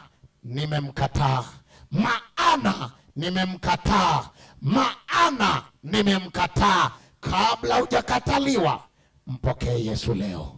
Jamani, mpokee Yesu leo. Wapendwa, mpokee Yesu leo. Maana dhambi zote tutasamehewa, isipokuwa dhambi ambayo hatujaiungama na dhambi ambayo tunaitenda kwa kurudia, Nampenda mwandishi mmoja, shahidi mwaminifu na mwenye haki, anaitwa Ellen White. Anasema dhambi ambayo itatendwa kwa rudiwa itadhoofisha moyo wa mtu.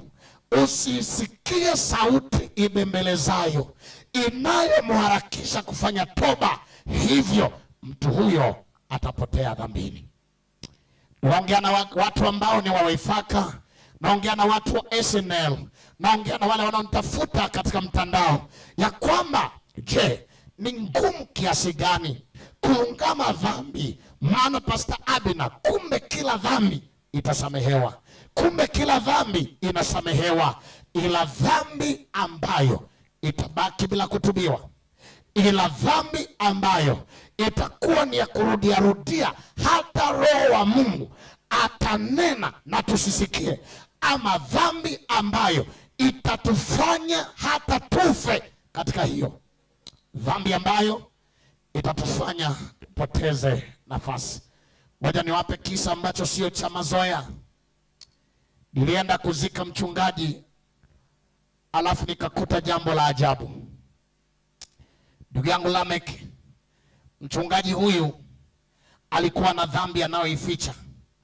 Kama asemavyo Mithali, dhambi yake ilikuwa ni dhambi ya ulevi. Sasa Pastor Abina siku hii alienda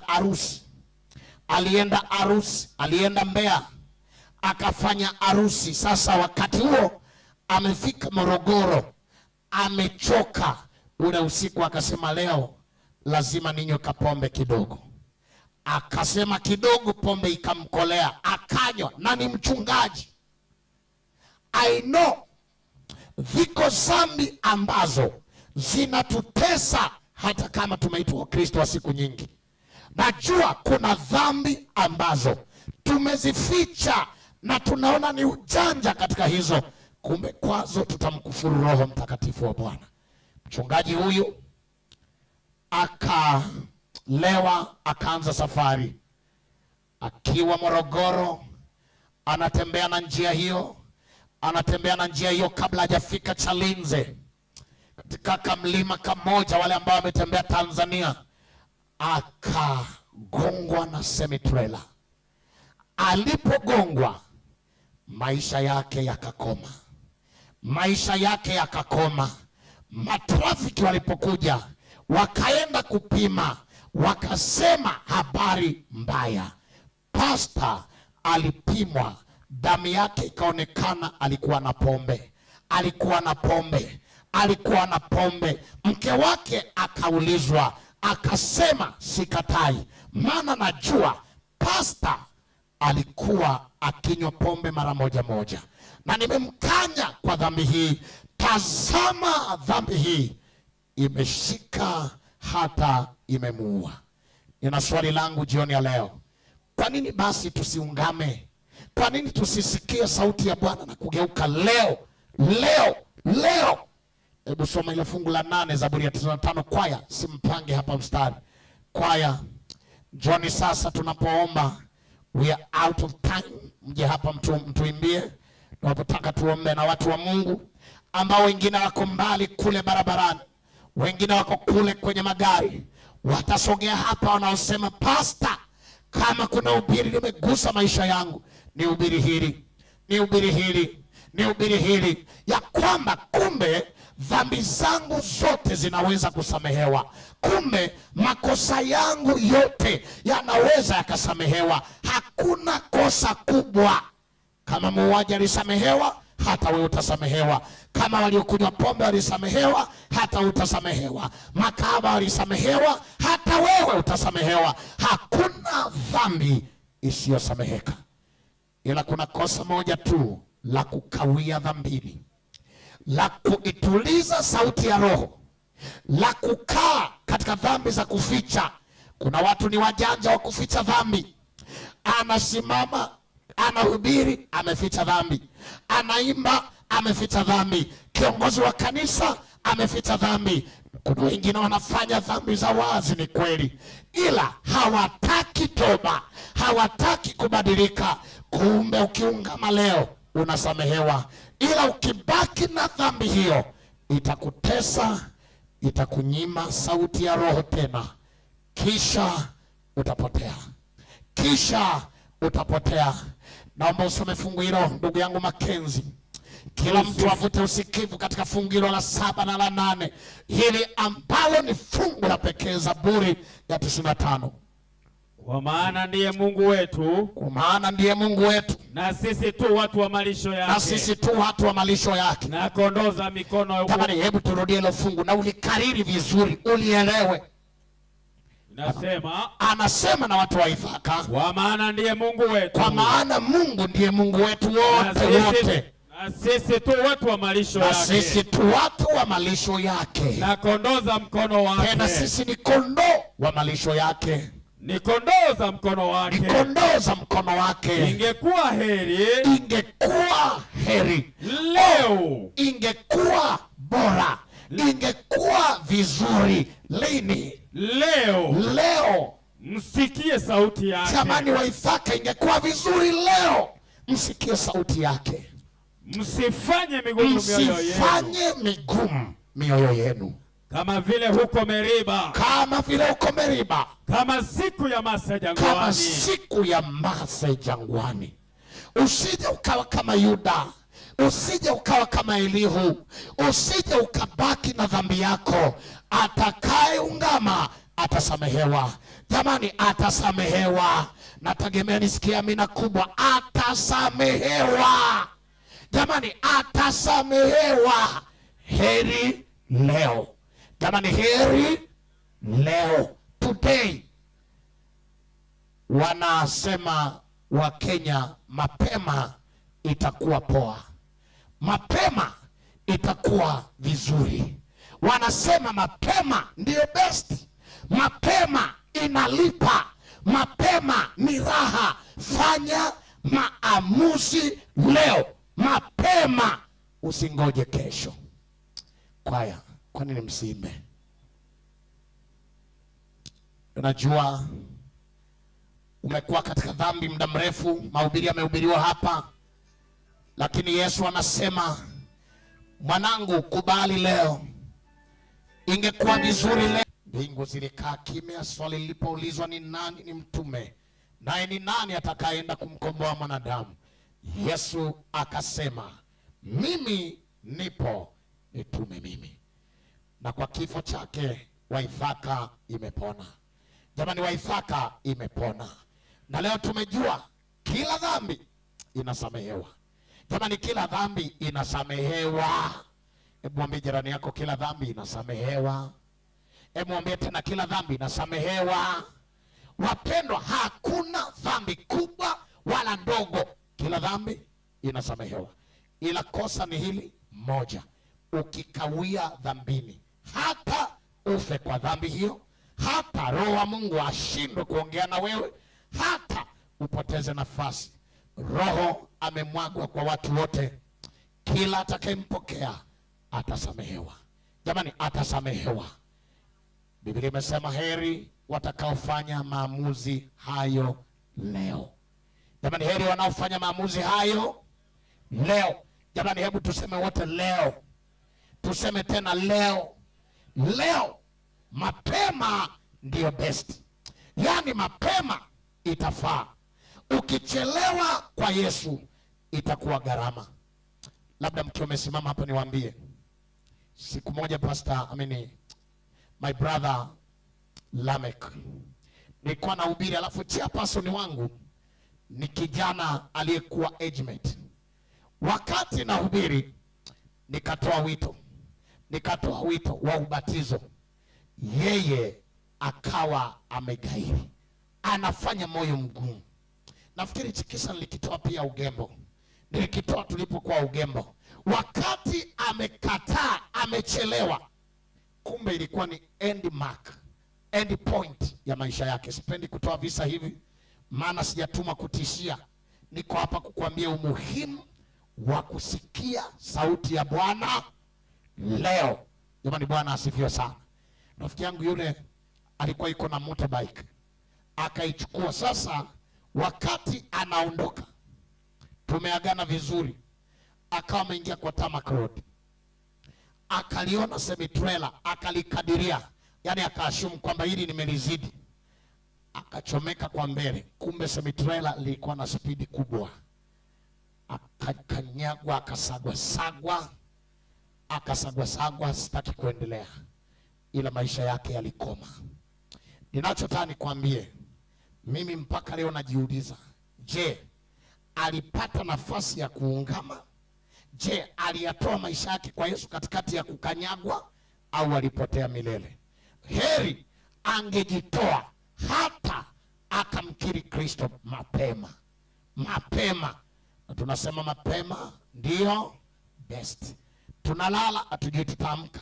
Mwaka huu kuna mahubiri, hatujui mwaka ujao. Leo tunasikia kweli, hatuna nafasi nyingine. Tusimkufuru Roho. Dhambi yoyote inayoungamwa sasa itasamehewa, ila itakayoachwa bila kuungamwa, mtu atakayebaki na ukaidi wake atabaki asiwe na utetezi. Ndugu zangu, kabla sijaendelea mbele hapa na maombi haya na wito huu, nimesikia mwinjilisti Robinson akiniambia Anita amemnong'oneza. Unajua hata siamini. Yaani na mimi sasa nabaki sijui na imani au ninakuwa sina imani, ila acha niamini, tuseme amina. Unajua alikuwa ananong'oneza, ananiambia pastor, hatuwezi pata mtu atakayepeana kidney, maana alielezwa kidney zote zimeferi. Na juzi niliwaambia, lakini habari njema ni hii, amepimwa leo. Amen. Akaambiwa, Anita, kidney zako zinaanza kufanya kazi. Amen. Akaambiwa, amen, wewe unapona.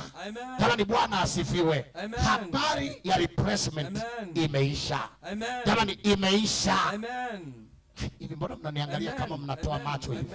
Hizo ndio imani yako inavyopimwa. Jamani, amepona. Amen. Kama Yesu anaweza hivi, na aguse matatizo yako. Amen. Jamani, na aguse matatizo yako. Amen. Nimeacha simu mbali, kesho nitawasomea message hapa.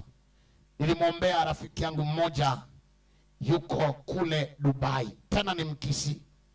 Akanipigia simu, ananiambia anaumwa, alikuwa anaumwa vibaya, amepimwa, akawa anaambiwa amepata dalili za kansa ya kizazi, maana alikuwa ana overbleed.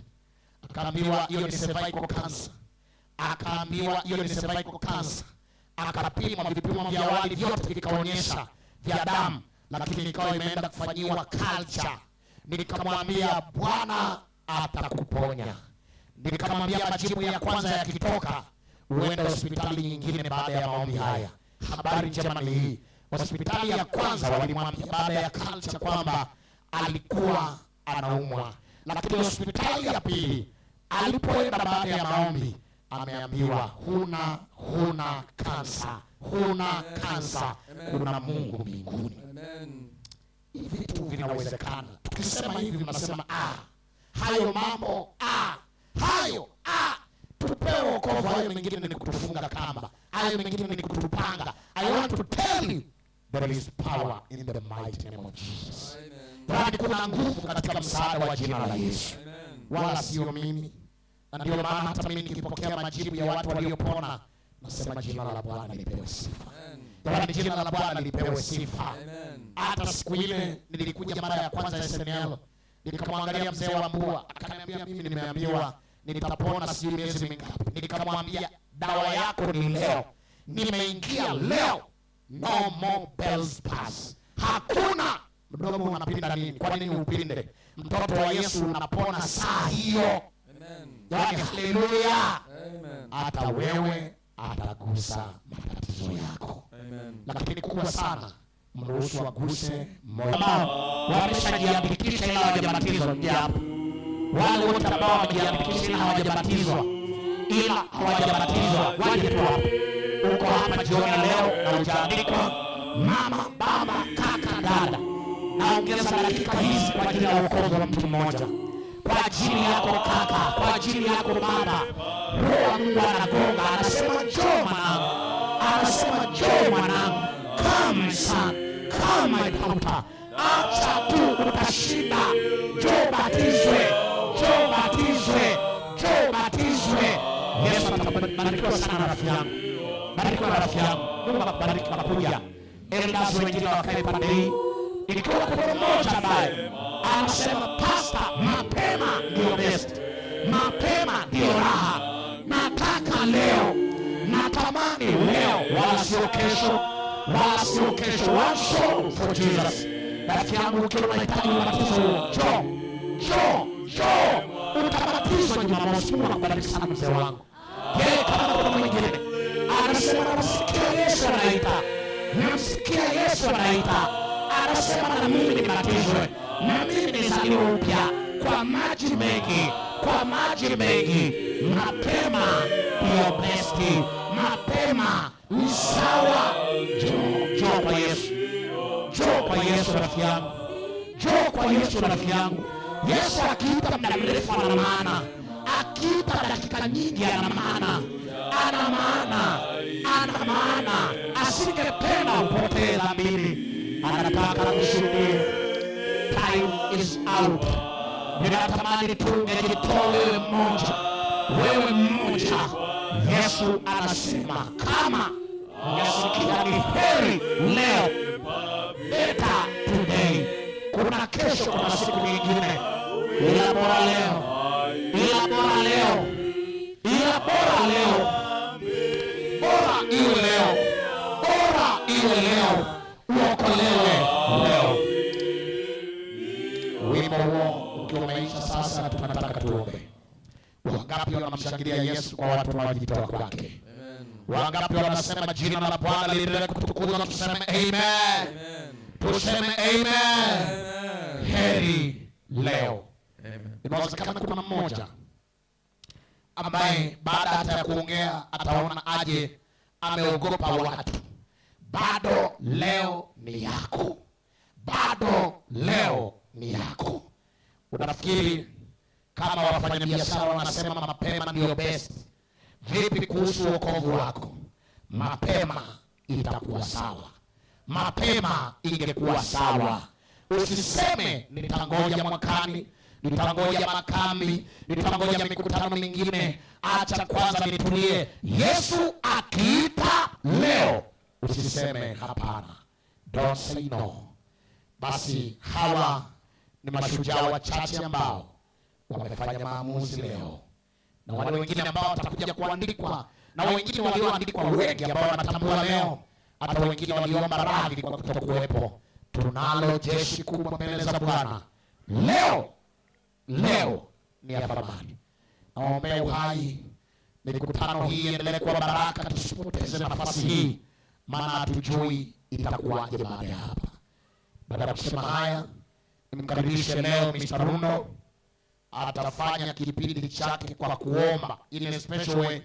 In a special way. Kuna wakati mwingine kipindi chake kinaingiliwa na wito huu, lakini leo atasema maneno mawili akituombea.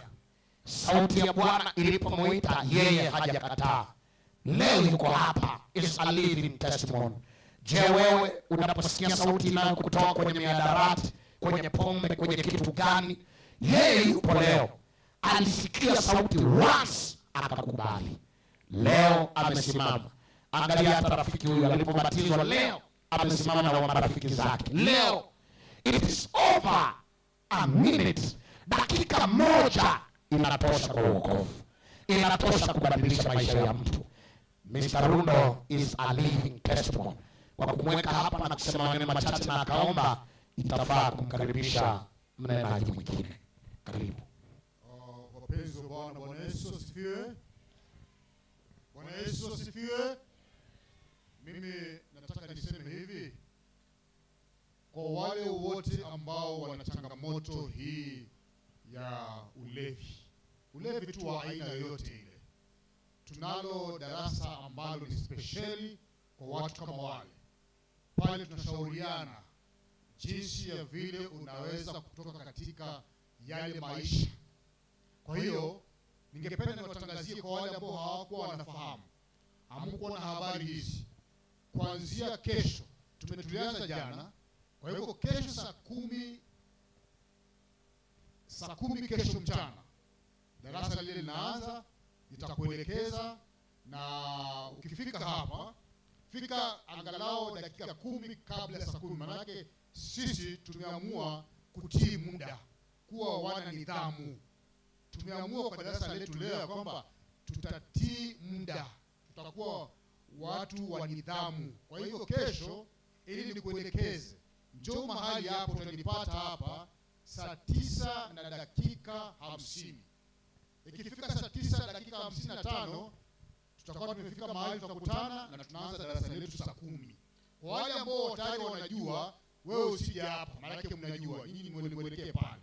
Lakini kwa wale ambao ni wageni ambao wangependa kujiunga nasi, tukutane masaa ya saa 9:55 mahali hapa katika hema hili, kisha tutaandamana pamoja kule ambako tutakutana. Bwana Yesu asifiwe. Haya, tufanye ombi. Our Savior and our friend in heaven, good evening, Holy Spirit. We humble ourselves and come in your presence with our hearts filled with joy and gratitude that, Lord, you have spoken to our hearts one more time this evening. Amen. Jehovah, you have used your manservants to bring these messages unto us. Amen. And Lord, your Spirit has helped us not to harden our hearts, we who have made a step boldly to come in your presence. We thank you, Heavenly Father, that you anointed your manservant, that at such a time in this season he may bring us messages from heaven. Amen. Heavenly Father, in a special way I want to pray for your children, them that have stepped up to come publicly declaring that they too want to follow you. Amen. They too want to be born again. Heavenly Father, this is a good choice. We glorify your name. We worship you, Lord, because you are God. Our Savior, how we pray that even as we continue on with our meetings, Heavenly Father, that them who are still making decisions, dear Lord, may you preserve their lives. Amen. Preserve their lives, oh Lord. Amen. They too may find an opportunity to come so that they too can be part of this group. I want to pray in a special way for all of us, Lord, in this place. That as we continue listening unto your messages through your manservant Torina, prepare our hearts one more time to hear from you. Anoint your servant one more time, Lord. Amen. For this message tonight. As you speak to us, speak to him too, Lord. Amen. Prepare our hearts, all of us, Lord, even in the night. Protect us from all harm and danger, and keep us safe from the evil one. For these things I have asked, may your perfect will be done, in the precious name of our Lord Jesus Christ. Amen. Jamani, tuseme tena amen. Ninaona watu hapa 10 hivi. Natamani wengine wanaosogea kutokea mbali. Sasa Elder Richard, those who have volunteered their life for baptism, msije hapa pande hii hapa. Kipindi kikiwa kinaendelea, mje hapa. Je hapa, tusogea hapa wote. Thank you brother for leading them to come this way. Ikiwa kuna ambaye bado alikuwa anasita, asogee tu hapa, andikwe jina lake. Your name will be written. Kama liandikwa utaambiwa, kama liandikwa utaambiwa. Karibu hapa, na utaandikwa. Tubaki kwenye kipindi hiki. Jitahidi usije ukaikufuru sauti ya Bwana. Karibuni katika vipindi hivi. Mungu awabariki sana. Amen.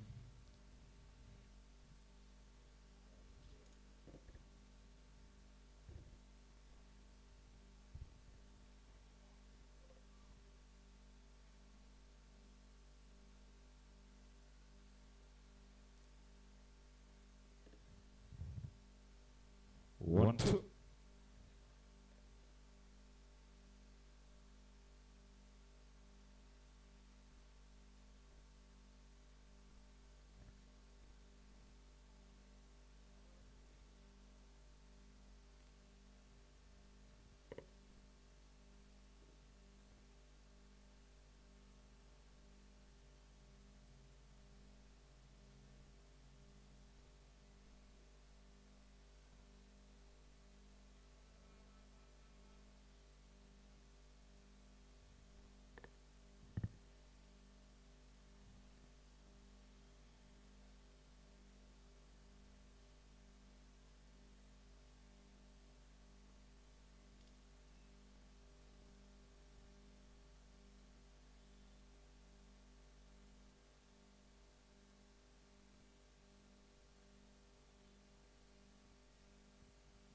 Asante, Mungu awabariki kwa ajili ya mafundisho. Tumekuwa pamoja tangu asubuhi na umbali huu, tena tumepewa neno la Mungu kwamba dhambi zote zinaweza kusamehewa. Asante.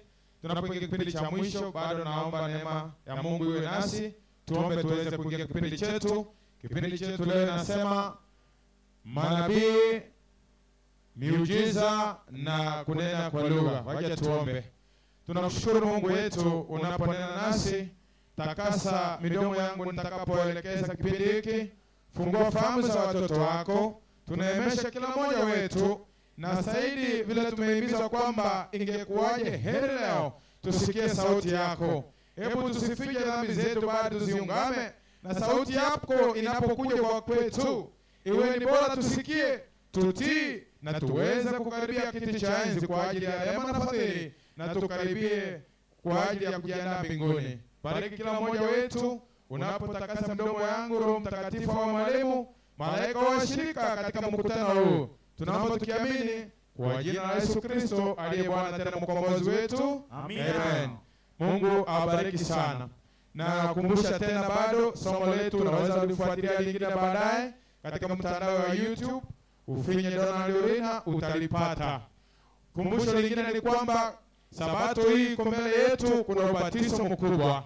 Endelea kujitoa, endelea kupatiana jina lako, endelea kuhudhuria kwa ajili ya maongezi pamoja na kuelekezwa. Kwa hiyo Mungu akubariki sana.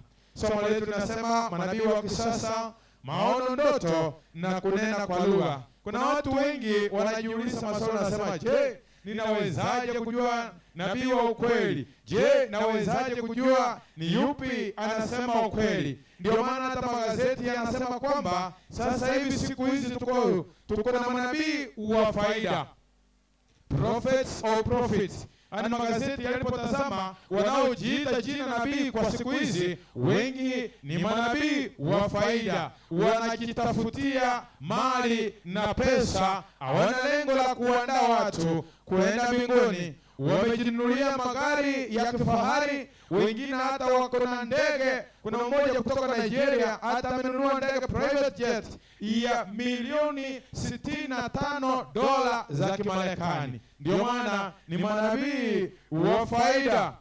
Je, Biblia inasemaje kuhusu manabii wa uongo? Kitabu ni Mathayo 24. Mwalimu soma kuanzia mstari wa 23 mpaka 27. Inasemaje?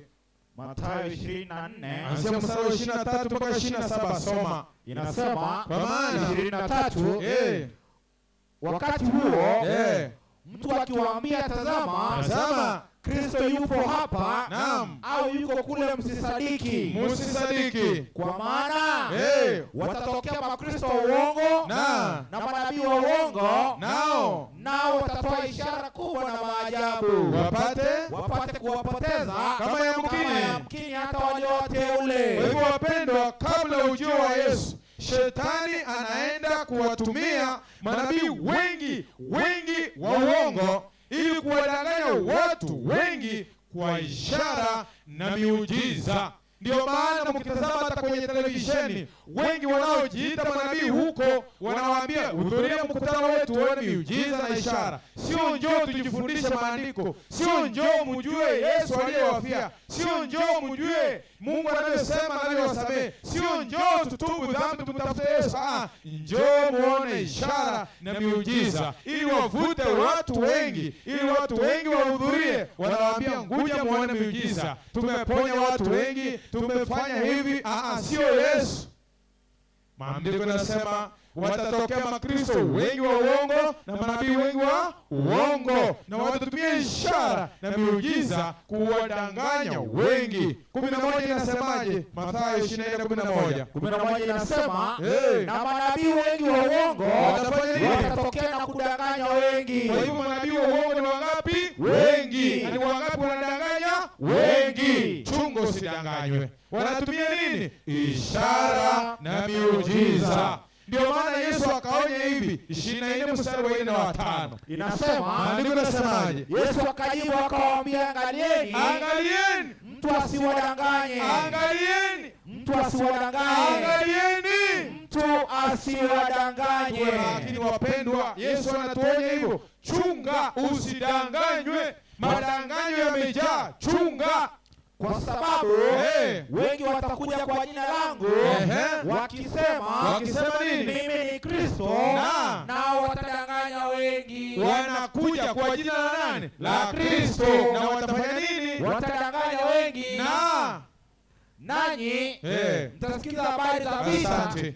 Chunga sana. Yesu anasema chunga, angalia usidanganywe. Wengi wamekuja manabii wa uongo kwa ishara na miujiza, wamedanganya wengi. Ndio maana Mathayo 7:15 inasemaje? Mathayo 7:15 inasema nini? Inasema jihadharini na manabii wa uongo. Watu wanaowajia wamevaa mavazi ya kondoo, lakini kwa ndani ni mbwa mwitu wakali. Mnatazama hiyo picha, mnaona anaonekana kama ni kondoo ngozi, lakini ukitazama vizuri unaona kinywa kile kinaonekana ni mbwa mwitu. Ndio maana sema angalieni, jihadharini, tazama, chunga. Je, wewe unachunga? Je, wewe unatazama? Je, wewe unaangalia? Angalia, au unatazama unaona ni kondoo. Lakini ukitazama vizuri unasema na huyu hapana, hii si kondoo. Hata kama ngozi ni ya kondoo, sura hii ni ya nini? Mbwa mwitu. Chunga. Ndio maana nabii wa uongo hawezi kuja na hiyo baji aandika asema mimi nabii wa uongo. Anakuja na Biblia, atakuja amevalia, lakini anayefundisha kama huna maandiko utapotea. Wakorintho wa 2:11-14. Sikia, chunga, hawezi jieleza asema mimi nabii wa uongo. Ndio maana maandiko yanasema jihadhari na angalieni. Soma mwalimu. 14:11. Wala si ajabu, maana shetani mwenyewe hujigeuza awe mfano wa malaika wa nuru. Si ajabu. Mstari wa 15 inasema basi si neno kubwa watumishi wake nao wakigeuza wawe mfano wa watumishi wa haki. Chunga, si ajabu. Kwa maana shetani hujigeuza, na si ajabu wale ambao ni watumishi wake kujigeuza kujifanya mawe watumishi wa haki. Pesa hii sahi haifanyi kazi. Nikikuletea kwa duka hauwezi kunipa. Kama ni mkate nanunua utakataa. Si ni kweli? Kwa maana unajua original. Pia kama ujui manabii wa ukweli kwa mujibu wa Biblia, vipimo vyao itakuwa ngumu kumuelewa nabii wa uongo. Ndio maana maandiko yanasema hivi, Wathesalonike ya kwanza 5:19-21. Kuna mwingine anasema sasa kama manabii wa uongo ndio wengi, kwa hivyo sasa hakuna mtu wa kuamini. Maandiko yanasema hivi, msizimishe roho, usimuzimishe roho wa Mungu, msitweze unabii, usidharau nabii, jaribuni mambo yote, yashikeni lililo jema. Haleluya. Amina. Inawezekana kwa sababu nabii wa uongo wamejaa wengi, mtu anaanza kusema sasa sitaamini mtu. Mungu anasema ni wengi wa uongo, lakini kazi yako usidharau. Fanya nini? Jaribuni mambo yote na lishikeni lililo jema.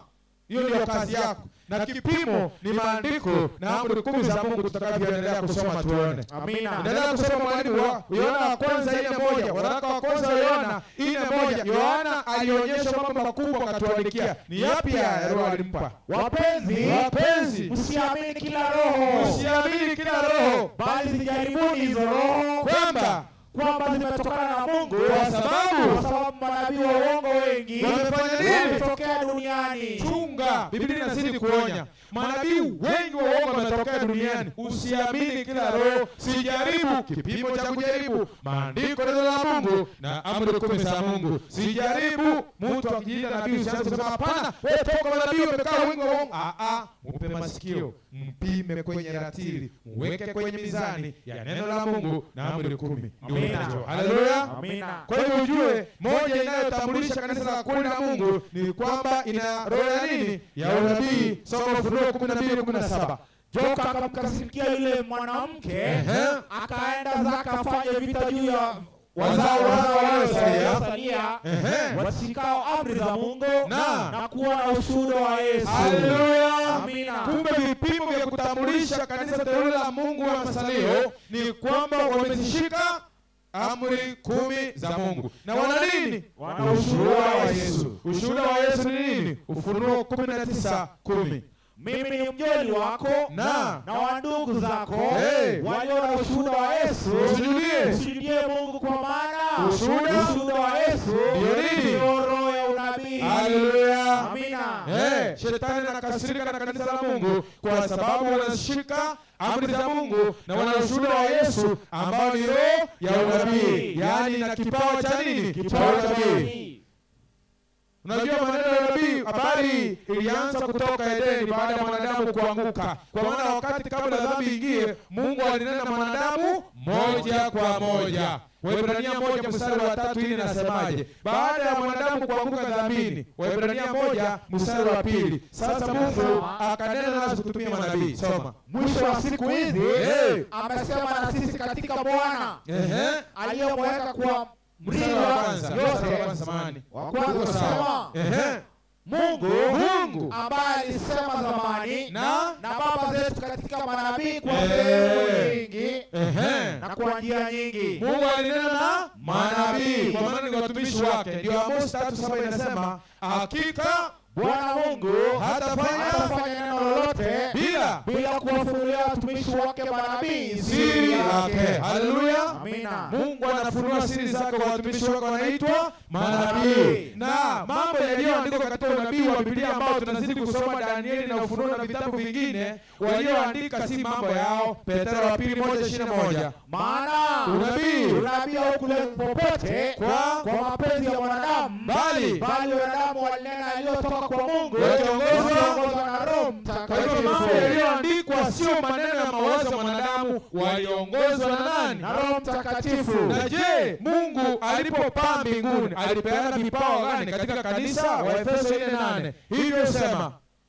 inasema hivyo usema alipopaa juu aliteka mateka akawapa wanadamu vipawa. Unajua mchana ndugu yangu, pia somo hili nilishukuru kwa maana niliona na somo langu alitufundisha kuhusu nani? Roho Mtakatifu, kazi yake na vipawa ambavyo amepeana kwa ajili ya kujenga nini? Kanisa. Ndio maana Biblia inasema Yesu alipopaa alipeana wanadamu nini? Vipawa. Ni vipi hivyo? Soma mstari wa 11 tukiteremka. Naye alitoa wengine kuwa mitume, na wengine kuwa manabii, na wengine kuwa wainjilisti, na wengine kuwa wachungaji na walimu. Amina. Kusudi gani? Kwa kusudi la kuwakamilisha watakatifu hata kazi ya huduma itendeke, hata mwili wa Kristo ujengwe. Kumbe kazi ya vipawa hivi ikiwemo ya unabii sio ya kujenga tumbo lako. Haleluya.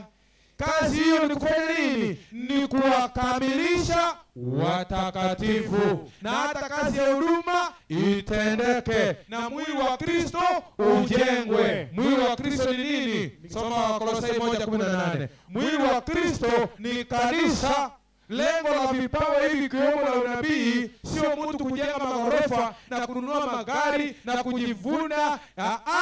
Ni kujenga kanisa. Lakini wanaojiita manabii wa siku hizi wa uongo wanajenga tumbo zao na kununua magari na ndege. Ndio maana wanaitwa manabii wa faida. Soma Wakolosai 1:18. Soma. Naye ndiye kichwa cha mwili, yaani cha kanisa. Kwa hivyo mwili wa Kristo ni nini? Kanisa. Na kipawa cha unabii kinapaswa kufanya nini? Kujenga kanisa. Haleluya. Amina. Soma mstari wa 13 wa Efeso 4. Inasema hata na sisi sote tutakapofikia umoja wa imani na kumfahamu sana mwana wa Mungu, hata kuwa mtu mkamilifu, hata kufika kwenye cheo cha kimo cha utimilifu wa Kristo. Haleluya. Amina. Lengo la vipawa hivi, mwimbaji, mhubiri, ni kujenga kanisa la Mungu. Washirika wajengwe, wajue maandiko, wajue kuomba, wajue kusoma maandiko, waelewe msingi wa imani, toba ni nini, kuamini nini, na maandiko yanafundishaje, sio itikadi na mawazo na tamaduni za wanadamu. Haleluya. Amina. Ndio maana Paulo akiwaandikia wa Korinto, sura ya kwanza wa Korinto 5-7 anasema hivi: mbona tena vipawa hivi vimetolewa katika makanisa?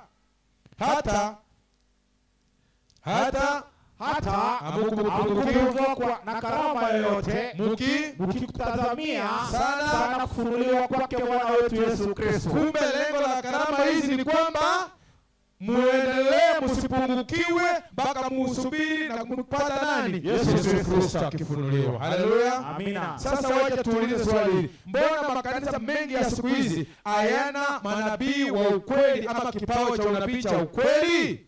Ni kwa maana maandiko yanasema kuna jambo wamekosa. Wana apostles ama missionaries wako.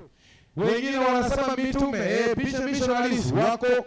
Lakini kipawa cha unabii hakiko katika makanisa mengi. Mbona? Maandiko itatuambia. Katika kanisa la kwanza kulikuwa na kipawa cha nini? Cha unabii katika makanisa. Matendo 13:1 inasemaje? Na huko Antiokia katika kanisa lilokuwapo palikuwa na manabii na walimu. Haya, tena 21 mstari wa 9 na 10. Mtu huyo alikuwa na binti wane, mabikra waliokuwa wakitabiri. Basi tulipokuwa tukikaa huko siku nyingi, nabii mmoja jina lake Agabu akashuka kutoka Uyahudi. Kumbe kipawa cha unabii iko kwa wanaume na wanawake. Sio wanaume tu, hata wanawake. Pia hata katika Agano Jipya kuna sehemu pia wanawake pia walikuwa. Kwa mfano, wakati Yesu kabla azaliwe, kuna wawili waliahidiwa kwamba kabla mufe mtamuona muumbaji na mwokozi wa Israeli. Mmoja ni nani? Ni huyu amebeba mtoto ambaye alikuwa anaitwa Simoni. Na huyu ako nyuma yake ambaye alikuwa anaitwa Ana. Ana anaitwa nani? Nabii. She is called a prophetess. Unaposoma kitabu cha Luka. Kwa hivyo manabii si waume tu, hata wanawake. Na Mungu amepeana kipawa cha unabii. Na katika Biblia kuna unabii aina ngapi? 2. Kuna manabii walioandika, walipewa maneno wakaandika, na yako katika maandiko tunayasoma. Yaani written revelations, yaani ufunuo walioandika na yako. Kwa mfano ni nani? Danieli, nani? Isaya, nani? Yeremia, nani? Hosea na wengine. Na kuna manabii walionena tu, hawakuandika, lakini walinena mambo ya nani? Ya Mungu ya ukweli, akatabirika. Mfano ni nani? Yohana Mbatizaji. Hata mwingine tumesoma alikuwa anaitwa Agapo. Kuna kitabu kinaitwa Agapo katika Biblia? Hakuna. Lakini alikuwa nani? Nabii. Kwa hivyo tujue hivyo. Sasa mbona makanisa mengi hayana kipawa cha unabii wa ukweli kwa mujibu wa Biblia? Ni kwa sababu hawashiki amri za nani? Za Mungu. Wakati wote watu wa Mungu walikataa sheria za Mungu, hawakuwa na nabii wa kweli. Ndio maana makanisa yote yanayodai wana manabii na wamekataa sheria za Mungu ni wa manabii wa uongo. Yeremia 24 mstari wa 4 mpaka 6 inasema hivi. Wacha tuangalie. Nawe utawaambia, Bwana asema hivi, kama hamtaki kunisikia, kwenda katika sheria yangu niliyoiweka mbele yenu, wala kuyasikiliza maneno ya watumishi wangu manabii ninaowatuma kwenu, na nikiondoka mapema na kuwatuma, lakini ninyi hamkuwasikiliza. Kumbe manabii na sheria zinaenda pamoja. Watu wanapokataa kusikia sheria za Mungu, hata manabii wa ukweli hawana. Ndio maana shetani anachukia ile kanisa na wafuasi wale wanaoshika amri za Mungu na kuwa na ushuhuda wa Yesu. Manabii wa ukweli. Pia Maombolezo 2:9 inasemaje? Malango yake yamezama katika nchi. Amen. Ameharibu makomeo yake na kuyavunja. Mfalme wake na wakuu wake wanakaa katika ya mataifa. Wasio na sheria, na manabii wake hawapati maono yatokayo kwa Bwana. Maandiko yanazidi kurudia. Kumbe tunapokataa sheria za Mungu, hata hatutakuwa na manabii wa Mungu wanaopokea maono kutoka kwa nani? Tutakuwa na manabii wa uongo wanaopokea maono kutoka kwa shetani na mawazo yao joka, kwa sababu tumekataa sheria za nani? Za Mungu. Unabii wa ukweli unaambatana na sheria za nani? Za Mungu. Nabii wa ukweli anahimiza watu na kuelekeza katika sheria za nani? nani? Za Mungu. Lakini angalia wanaojiita manabii wa sasa, wanasema hakuna sheria, zilizosulubishwa msalabani, hatuhitaji, na wanafundisha watu kutunza siku ya kwanza ya juma, Jumapili, badala ya Sabato ya kweli ya nani? Ya Mungu. Sikuje ukasahau hivyo. Makanisa mengi hawana kipawa cha unabii wa Biblia, kwa maana hawazishiki amri za nani? Za Mungu. Ndio maana jana ndugu yetu akatufundisha, tukaona na juzi amri 10 za nani? Za Mungu, ikiwemo amri 4 inayotufundisha tutunze nini? Sabato ya ukweli. Sasa je, ni njia gani ya kuwajaribu manabii? Jinsi gani tuwajaribu wanaojiita manabii tujue kama ni wa Mungu si wa Mungu? Jaribu la kwanza, anayejiita nabii wa Mungu, Mungu hujifunua kwake kutumia maono na ndoto. Kitabu ni Hesabu 12:6, yani Numbers, inasemaje? Kisha akawaambia, sikilizeni basi maneno yangu, akiwapo nabii kati yenu, mimi Bwana nitajifunua kwake katika maono, nitasema naye katika ndoto. Mungu amesema hivyo, atajifunua kwa ndoto na maono. Sio ndoto ukule uanze kuota maneno yako useme umekuwa nabii. Sio hiyo Biblia inazungumzia. Haleluya. Ndoto za Mungu zina mpangilio na Mungu ni wa utaratibu. Haleluya. Amina. Na hizi vitu kama hizi zinatendeka kwa wasomi siku hizi. Hii ni uchawi tupu na uganga. Tutaangalia tukifika Ufunuo 17. Sio hizi Mungu anazungumzia, sio hizi zodiac ambazo wasomi wanazifanya, mpaka kuna watu wamesomea udaktari wa hiyo ambayo inaitwa astrology. Hiyo ni uchawi, kwa Kiswahili usihiri, zilikuwa Babeli. Naam. Sio hizo Biblia inazungumzia. Ndio maana unaona hata kwa magazeti siku hizi wanasema, tazama nyota yako Aquarius, Cancer, Sagittarius. Hiyo ni uchawi na uongo uliotoka Babeli. Babeli ndio uchawi na uganga na usiri. Unaposoma Isaya 47 usisomee baadaye. Sitasoma kila fungu. Unaandika chini wewe ndio usome pia. Haleluya. Amen. Kwa hiyo jaribu la kwanza ni nini? Ananena kwa huyo nabii kwa ndoto na maono. Soma Yeremia 14:14. Ndipo Bwana akaniambia, hao manabii watatabiri uongo, na kwa jina langu mimi sikuwatuma wala sikuamuru wala sikusema nao. Endelea. Wanawapeni unabii wa maono ya uongo na ugauzi na neno la ubatili na ada ya mioyo yao. Kumbe shetani pia na manabii wake anawapea maono na ndoto. Kwa hivyo mtu asiote uanze kusema unajua mtumishi alisema ishara moja ya nabii ni kuota na kuwa na maono. Kuna vipimo vya maono na ndoto za nani? Kwa maana kuna manabii wa uongo pia wanaota na kutoa maono, lakini wao lengo lao ni maono na ada za mioyo yao, wanaagua na ubatili wakiwa na lengo gani? Mstari wa 15. Hiyo 14:15. Tulisoma mstari wa 14, soma Yeremia. Fungua Yeremia 14 mstari wa 15, kisha tuangalie 23 pia tuangalie. Tuende pointi ya pili. 14 mstari wa 14-15 Yeremia. Inasemaje? 15 samani inasema basi kwa hiyo Bwana anasema hivi, kwa habari za manabii wanaotabiri kwa jina la Mungu, wala mimi sikuwatuma, lakini Mungu hajawatuma. Lakini usema, wanasema nini? Upanga na njaa havitaingia katika nchi hii. Yaani wanaanza kudanganya na kuambia watu amani, usalama, mtabarikiwa, mtajenga nyumba, mtaenda. Yaani wanaambia watu maneno laini, maneno nyororo na kuwapa matumaini ya uongo. Kwa upanga na njaa manabii hao wataangamizwa.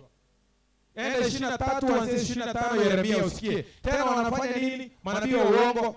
23:24 maono na ndoto za Mungu na manabii wa uongo ndoto na maono zao. Soma. 24 nasemaje? Je, mtu yeyote aweza kuficha mahali pa siri nisimuone? Endelea. Asema Bwana, je, mbingu na nchi hazikujawa nami? 23 sawa?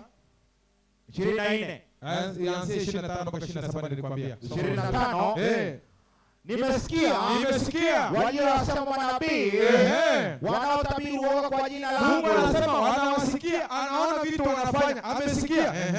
Wakisema nini? Nimeota ndoto. Nimeota ndoto. Nimeota ndoto. Je, mambo haya yatakuwa katika mioyo ya manabii wanaotabiri uongo hata lini? Endelea. Manabii hao wenyewe udanganyifu katika mioyo yao Udanganyifu katika mioyo yao wenyewe. Wanaodhania ya kuwa watawasaulisha watu wangu jina langu. Watafanya watu wa Mungu wasahau jina la nani? Jina la Mungu. Utumie nini? Kwa ndoto zao nyingi. Wanazokuhadithia kila mtu jirani yake. Wanaanza kuhadithiana. Mungu amekataa hao. Wanatoa maono yao, ndoto zao, katika mawazo yao, wakihadithiana wao kwa wao, wakiwa na lengo watu wamsahau nani? Mungu. Na jinsi moja ya kumsahau Mungu ni kukosa kujua maandiko. Wanaambia watu ndoto, lakini maandiko watu hawajui yanavyosema. Pointi ya pili ya kujaribu manabii, lazima wawe na uhakika 100% katika mafundisho yao. Yeremia 28:9 inasema, nabii atabiria habari za amani. Neno la nabii yule litakapotokea, ndipo nabii yule atakapojulikana kuwa Bwana amemtuma kweli. Tujue hivyo. Lakini pia kuna wengine wanasema jambo litendeke, lakini wakuelekeze uongo na kinyume cha ibada ya kweli. Soma Kumbukumbu ya Torati 13. Chunga kwa kila point, pia kuna opposite yake. Soma 13 Kumbukumbu mstari wa 1 hadi 4. Lazima awe accurate. Lakini kuna mwingine anaweza kuwa anaonekana accurate, lakini utampata uongo zake. Ni wapi unampata? Soma 13 mstari wa 1 hadi 4. Kukizuka katikati yako nabii au mtoaji wa ndoto, akikutolea ishara au ajabu, akatoa ishara maajabu, itatukia tena ikatukia alivyosema, ishara au hiyo ajabu aliyokuambia akisema, na tuifuate miungu mingine. Akaanza kukuambia ufuate miungu mingine usiyoijua, tuitumikie hiyo. Wewe usisikilize maneno ya nabii huo au yule mtoaji wa ndoto, usisikilize mtoaji wa ndoto, kwa kuwa Bwana Mungu wenu yuwajaribu, anakujaribu apate kujua kwamba mwampenda Bwana Mungu wenu kwa mioyo yenu yote na roho zenu zote, na kushika amri zake. Ndio maana anaweza tabiri jambo litendeke, lakini anakuambia Sabato ilisulubishwa msalabani. Unajua wewe ni muongo, kwa maana Sabato ya Mungu iko mpaka leo, ndio Yesu alitunza. Tutaitunza mpaka wapi? Mbinguni. Na Jumapili inaitwa siku ya kwanza ya siku ya ibada. Nao mnaona wengi katika televisheni wote wanaelekeza watu kutunza siku ya kwanza ya juma badala ya siku ya saba. Pointi ya 3, akubaliana nini? Maandiko. Asianze kufundisha mambo akiacha Biblia nje. Isaya 8:20 inasemaje? Inasema, waenende kwa sheria na ushuhuda, ikiwa wasemi sawa na neno hili, bila shaka kwa hao hapana asubuhi. Maandiko yamesema hivi, kama ambatane na sheria za Mungu ambayo ni amri 10 ikiwemo ya Sabato, na fuatane na ushuhuda wa Biblia, hiyo hapana asubuhi. Hata akifanya miujiza, hata akitamka mvua inyeshe, shetani pia anafanya miujiza. Haleluya, amina, haleluya, amina. Miujiza sio ishara ya mtumishi wa Mungu. Waende kwa sheria na kwa ushuhuda. Hapo ndio kuna nuru. Sio ishara na miujiza, kwa maana wengi wamepotoshwa kwa ishara na miujiza. Chunga mpendwa, chunga sana mpendwa. Waende kwa sheria na kwa ushuhuda. Kama wasemi sawa, bila shaka kwao hapana asubuhi.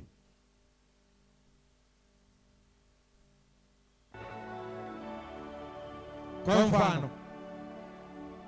mfano, nataka usikilize kwa makini. Tulisoma kuhusu marejeo ya Yesu mara ya pili. Nataka usikilize kwa makini. When the rapture, the wedding of the Lamb,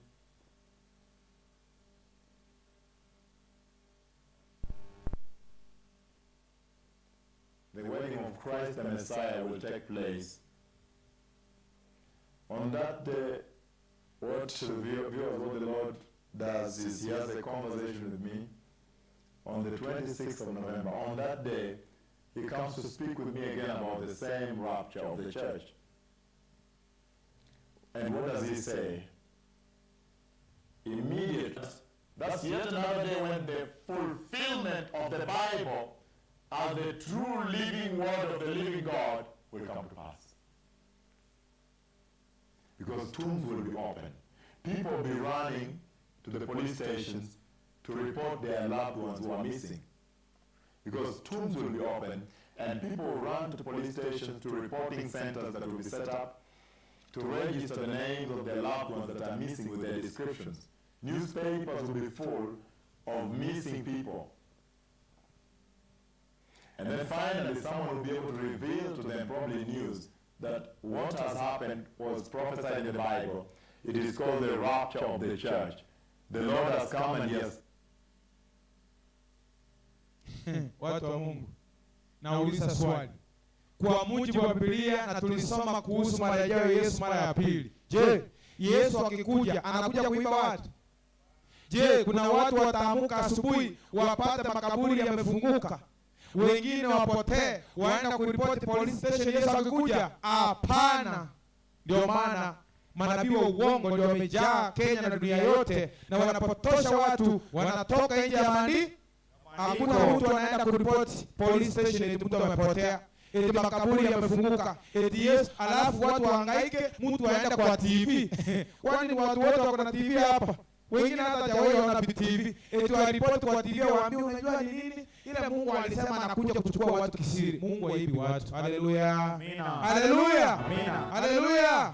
Maandiko yanasemaje? Tazama, Ufunuo 1:7 inasema, tazama yuaja na mawingu, na kila jicho litamwona, na hao wote waliomchoma, na kabila za dunia wataomboleza kwa ajili yake. Naam. Amina. Haleluya. Amina. Tukasoma pia Wathesalonike ya kwanza ile 16 inasemaje? Kwa sababu Bwana mwenyewe atashuka kutoka mbinguni pamoja na malaika na sauti ya malaika mkuu na parapanda ya Mungu, nao waliokufa katika Kristo watafufuliwa kwanza. Nimesema mtaamka asubuhi mpate makaburi mfunguliwa, mkimbie police station kuandika kuripoti. Hapana. Na polisi watengeneze centers za kuripoti watu waliopotea. Hapana.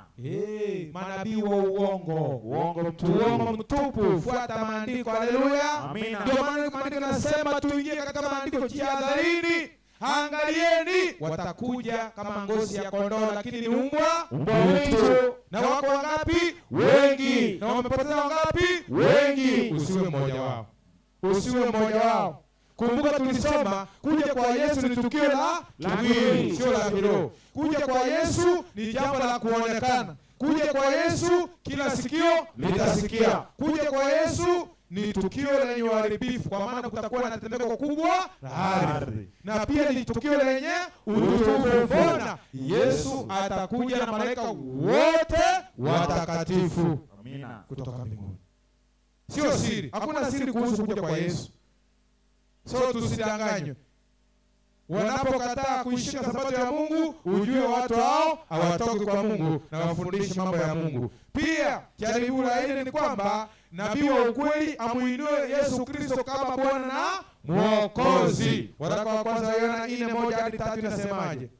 Wapenzi, msiamini kila roho, bali zijaribuni hizo roho kwamba zimetokana na Mungu, na kwa sababu manabii wa uongo wengi wametokea duniani. Katika hii mwajua roho wa Mungu, kila roho ikirio kwamba Yesu Kristo amekuja katika mwili yatokana na Mungu, na kila roho isiyomkiri Yesu haitokani na Mungu. Ndio maana Yohana Injili 1:29 inasemaje? Siku ya pili yake amuona Yesu anakuja kwake, akasema, tazama mwana kondoo wa Mungu aichukuaye dhambi ya ulimwengu. Na pia ukiona katika maandiko, nabii wa ukweli lazima muinue nani? Mungu. Yeye hana budi kuzidi, bali mimi kupungua. Lakini wanaojiita manabii wa siku hizi, unasikia ni yeye ameponya, ni yeye ameokoa, ni yeye amefanya. Sasa Yesu wako wapi?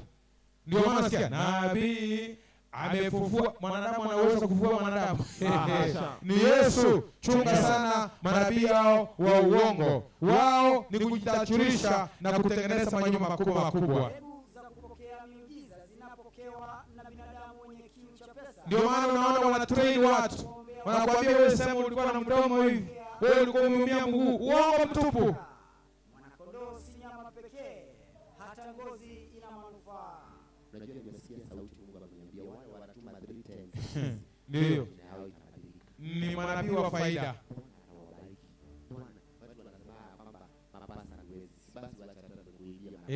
Anasema tunakuibia. Kubali uibiwe. Panda mbegu ya 300 na ngapi? Panda mbegu ya 310. Na watu wanapenda uongo. Maana wanafundisha ukweli bila gharama hawapendi. Lakini uongo bora anajiita nabii mkubwa na kuna TV, watu wanakimbia huko. Usikubali hivyo. Yeremia inasemaje? 5:30-31. Jambo la ajabu na la kuchukiza limetokea katika nchi hii. Manabii wanatabiri uongo, na makuhani wanatawala kwa msaada wa hao. Na watu wangu wanapenda mambo yawe hivyo. Nanyi mtafanya nini mwisho wake? Mungu anauliza, ikiwa tunapenda uongo huu, mpaka mtu anakudai pesa, unapenda. Unaambiwa kama unataka muujiza mkubwa, leta pesa ya kutosha. Kama uko na miaka 45 ili nyota yako irudi, toa 45. Wapi maandiko yanasema hivyo? Na watu wanapenda hivyo, wanauza ng'ombe, wanauza shamba, wanaenda huko. Lakini mahali injili inatolewa ikiwa hai, iliyo kweli, mahali hakuna gharama, watu hawapendi huko. Ndio Mungu anauliza, mkipenda kutabiriwa uongo, mkipenda kutoa sadaka ndio muombewe na ndio muhubiriwe, je, mkipenda hivyo mwisho wako utakuwaje? Mika 3:5 inasema aje pia? Watu hao wanapenda pesa, wanapenda uongo, wanapenda sifa. Mika 3:5. So inasema Bwana anasema hivi katika habari za manabii wanaowakosea watu wa Mungu. Hao waumao kwa meno yao. Sikia, wanauma kwa meno yao. Na kulia na wanalia amani. Na mtu awaye yote asiyetia kitu midomoni wao. Wao uandalia vita. Ni watu wa tumbo. Ukiwapa kitu wamekula, wanakusifu, wanakufiri kutoka Januari mpaka Disemba. Kwa sababu umetengeneza nyama na soda na kuwapea pesa. Watakusifu, watakwambia amani, utabarikiwa, utainuliwa, watoto wataenda ng'ambo. Lakini wakati hauna kitu, wewe ni maskini, unvita wanaambia toka hapa bwana, sina muda. Hata hawezi kukuattend. Maandiko yamesema hivyo. Mstari wa 11 inasema wakuu wake hukumu ili wapate rushwa, na makuhani wake kufundisha ili wapate ijara. Yaani kama hakuna sadaka hawezi kuhubiria, na manabii hawezi pata kitu. Na manabii wake ubashiri ili wapate fedha. Ila hata hivyo watamtegemea Bwana na kusema, je, ayupo Bwana katikati yetu? Hapana neno baya lolote litakalo tufikia. Kitabu cha Warumi 16 kuanzia 17 kuteremka. 16 ushikilia hapo. 16 nasikia watu wanaongea sana. Ndio wamejaa kwa TV. Cheze nitakata mtu chini, utaanguka na hiyo miti. Nataka kuongea na mabishop wale mkuu kwa kanisa yangu. If you are not going to respect my wife, I will kick you out of my ministry. Even if who you are. Even if hata kama tutajua na wewe. This time round, I will show you my power. Mwanamke yote katika huduma hii ambaye hata heshimu mke wangu aliacha kuhubiri akaanza fitina. Kesho badilisha kanisa yako. Ni kanisa yake kwa maana si ya Mungu. Badilisha uite yako. Ni kanisa sawa biashara. Wajinga. Nasikia sasa. Mmenikuta kwa hii ministry na wake zenu hawa. Mmetajirikia hapa kwangu. Ni biashara ndio maana ni utajiri. Arrogant. Unasikia vile na watusi. Mmenikuta hapa mimi nikihubiri na mkokoteni mkatajirikia hapa kwangu. I swear before God, I will show you umanganga. Fungua soma hiyo Warumi watu wa Mungu leo. 16 mstari wa 17 teremka. Inasema hivi, ni biashara. Ndugu zangu na wasihi Waangalieni wale wafanyao fitina na mambo ya Angalia sana watu wanaofanya fitina na mambo ya kukwaza. Kinyume cha mafundisho mliojifunza. Wameenda kinyume na mafundisho ya Biblia. Mkajiepushe nao. Jiepushe na watu hao. Kwa sababu walio hivyo, watu walio hivyo hawamtumikii Bwana Yesu, wanamtumikia. Bali matumbo yao ndio maana anasema kwamba mmetajirikia hapa, msiposhirikiana toka hapa, hata mimi nitaendelea bado kupata mali yangu na nyinyi mtajirike kwingine. Ni biashara. Na kwa maneno laini na ya kujipendekeza waidanganya mioyo ya watu wanyofu. Watu wanaopenda miujiza. Angalia watu wanaopenda miujiza. Mali itawachukua. Hapa ni Nigeria. The lake is believed by many to have healing powers. TBC News correspondent Carl. Angalia watu wanaofuata miujiza. Hapa Nigeria watu wakadanganywa, kuna mto umebarikiwa, ni mto unaponya. Watu wakakusanyika kwenda huko. Watu waombi wasome maandiko, wakakimbia. Angalia hata hivyo wana Yesu afanye mambo kama hayo watu wa Mungu. Angalia mzee yako hapo uchi, anaosha mama na uchafu wa mtu. Angalia laini. Na kama ile ilifanyika Kenya. Ya Loliondo. Hii kama ile Loliondo ya Kenya.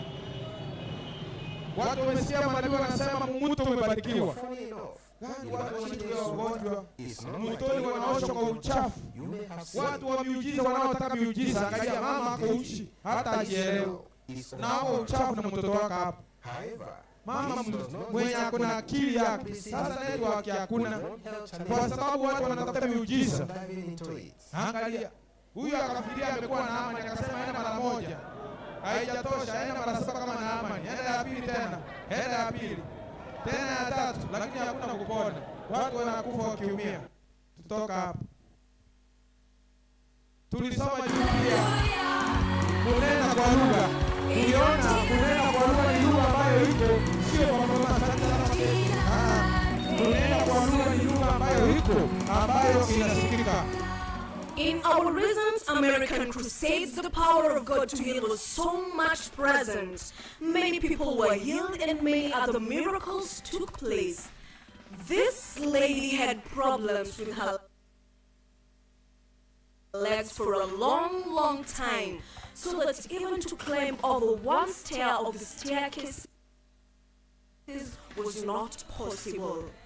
God, who is compassionate and caring, used Bishop Pius Mulu to proclaim and prophesy the healing for this lady. I see the healing of the right knee. Somebody that cannot climb these stairs. After we have prayed, you're going to test yourself and you're going to climb here. In Jesus' mighty name. For the spirit that raised Jesus from the dead is in this place. The power of God is about to touch you like lightning.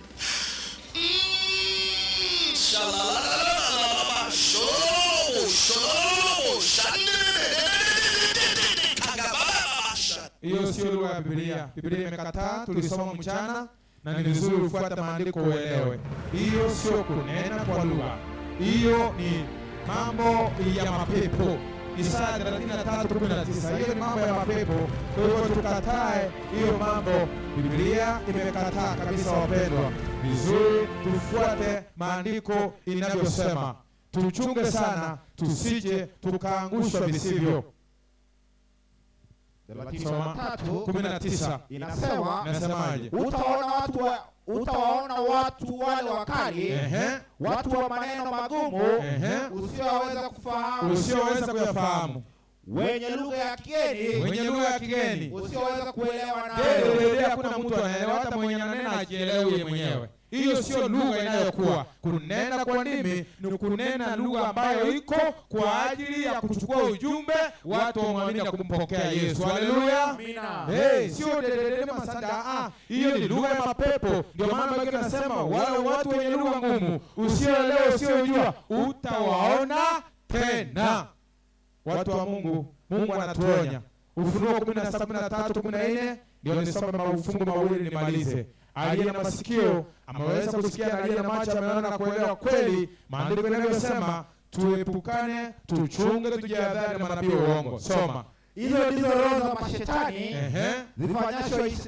zifanyazo ishara zinazoenda zitokazo na kuendea wafalme wa ulimwengu wote, kuwakusanya kwa vita ya siku ile kuu ya Mungu Mwenyezi. Kumbe hizi miujiza inayojaa duniani sio miujiza ya Mungu, ni roho za mashetani zinazofanya nini?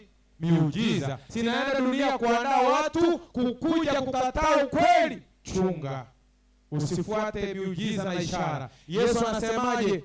Kitabu cha Mathayo 16:3 na 4 inasemaje?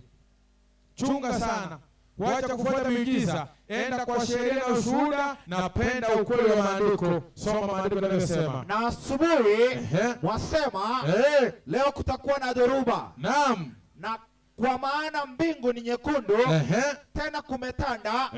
Enyi wanafiki, mwajua kutambua uso wa mbinguni, lakini je, ishara za zamani hizi hamwezi kuzitambua? Kizazi kibaya, sikia, kizazi kibaya cha zinaa kinafanya nini? Chataka ishara. Sikia, kizazi kibaya cha zinaa kinatafuta nini? Ishara na miujiza. Wala hakitapewa ishara. Hawatapewa ishara isipokuwa ishara ya Yona. Akawaacha akaenda zake. Haleluya. Amina. Mungu anasema kizazi kibaya kinatafuta nini? Ishara na miujiza.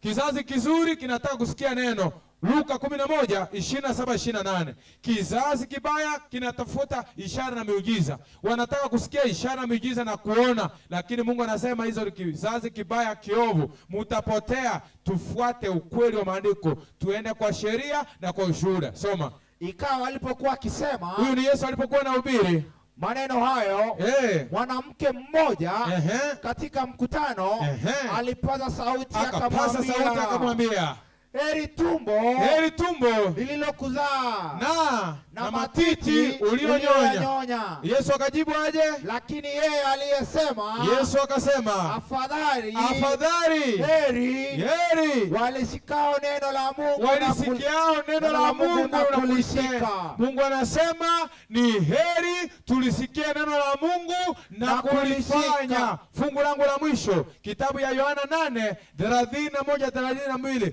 Mungu anasema usiende kwa miujiza na ishara na maajabu. Ni heri ulisikie neno la Mungu linavyosema na ulifanya, utabarikiwa. John 8:1-32.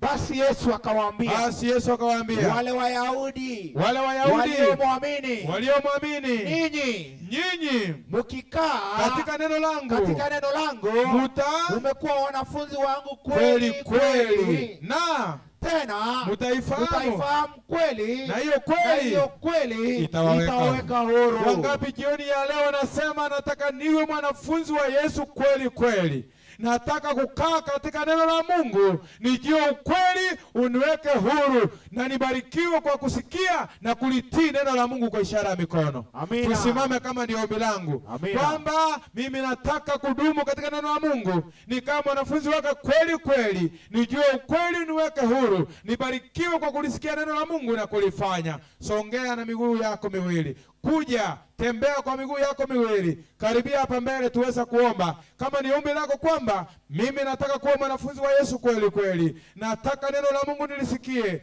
niweze kulifanya na nidumu katika ukweli huu niweke huru. Songea hapa tuombe. Karibia mpendwa, karibia. Mungu anakupenda sana.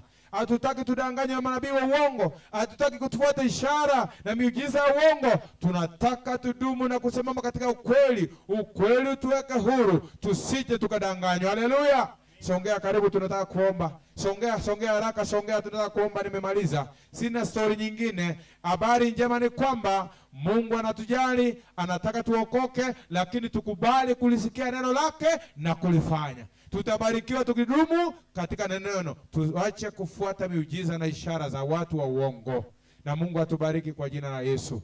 Yeyote ambaye amesikia sauti na kama hajatoa maisha yake kwa Yesu na hajaandikisha jina lake kwa ajili ya ubatizo, na baada ya maombi uweze kubaki, uweze andikwa, uandaliwe kwa ajili ya ubatizo. Tuombe. Mungu wetu na Baba yetu, tunalitukuza na kuliinua jina lako jioni ya leo. Tunakushukuru na kukubariki kwa ajili ya wema na mibaraka yako kuja kwetu. Asante kwa maana neema yako inatosha. Umetuneemesha tangu asubuhi.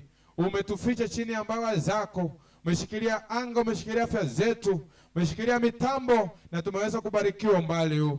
Asante kwa watoto wako umezidi kuwaita ambao walijitoa mchana kwa ajili ya ubatizo. Na najua kuna wengine wamesikia habari njema, wanataka kutoa maisha yao. Tunawakaribisha pia.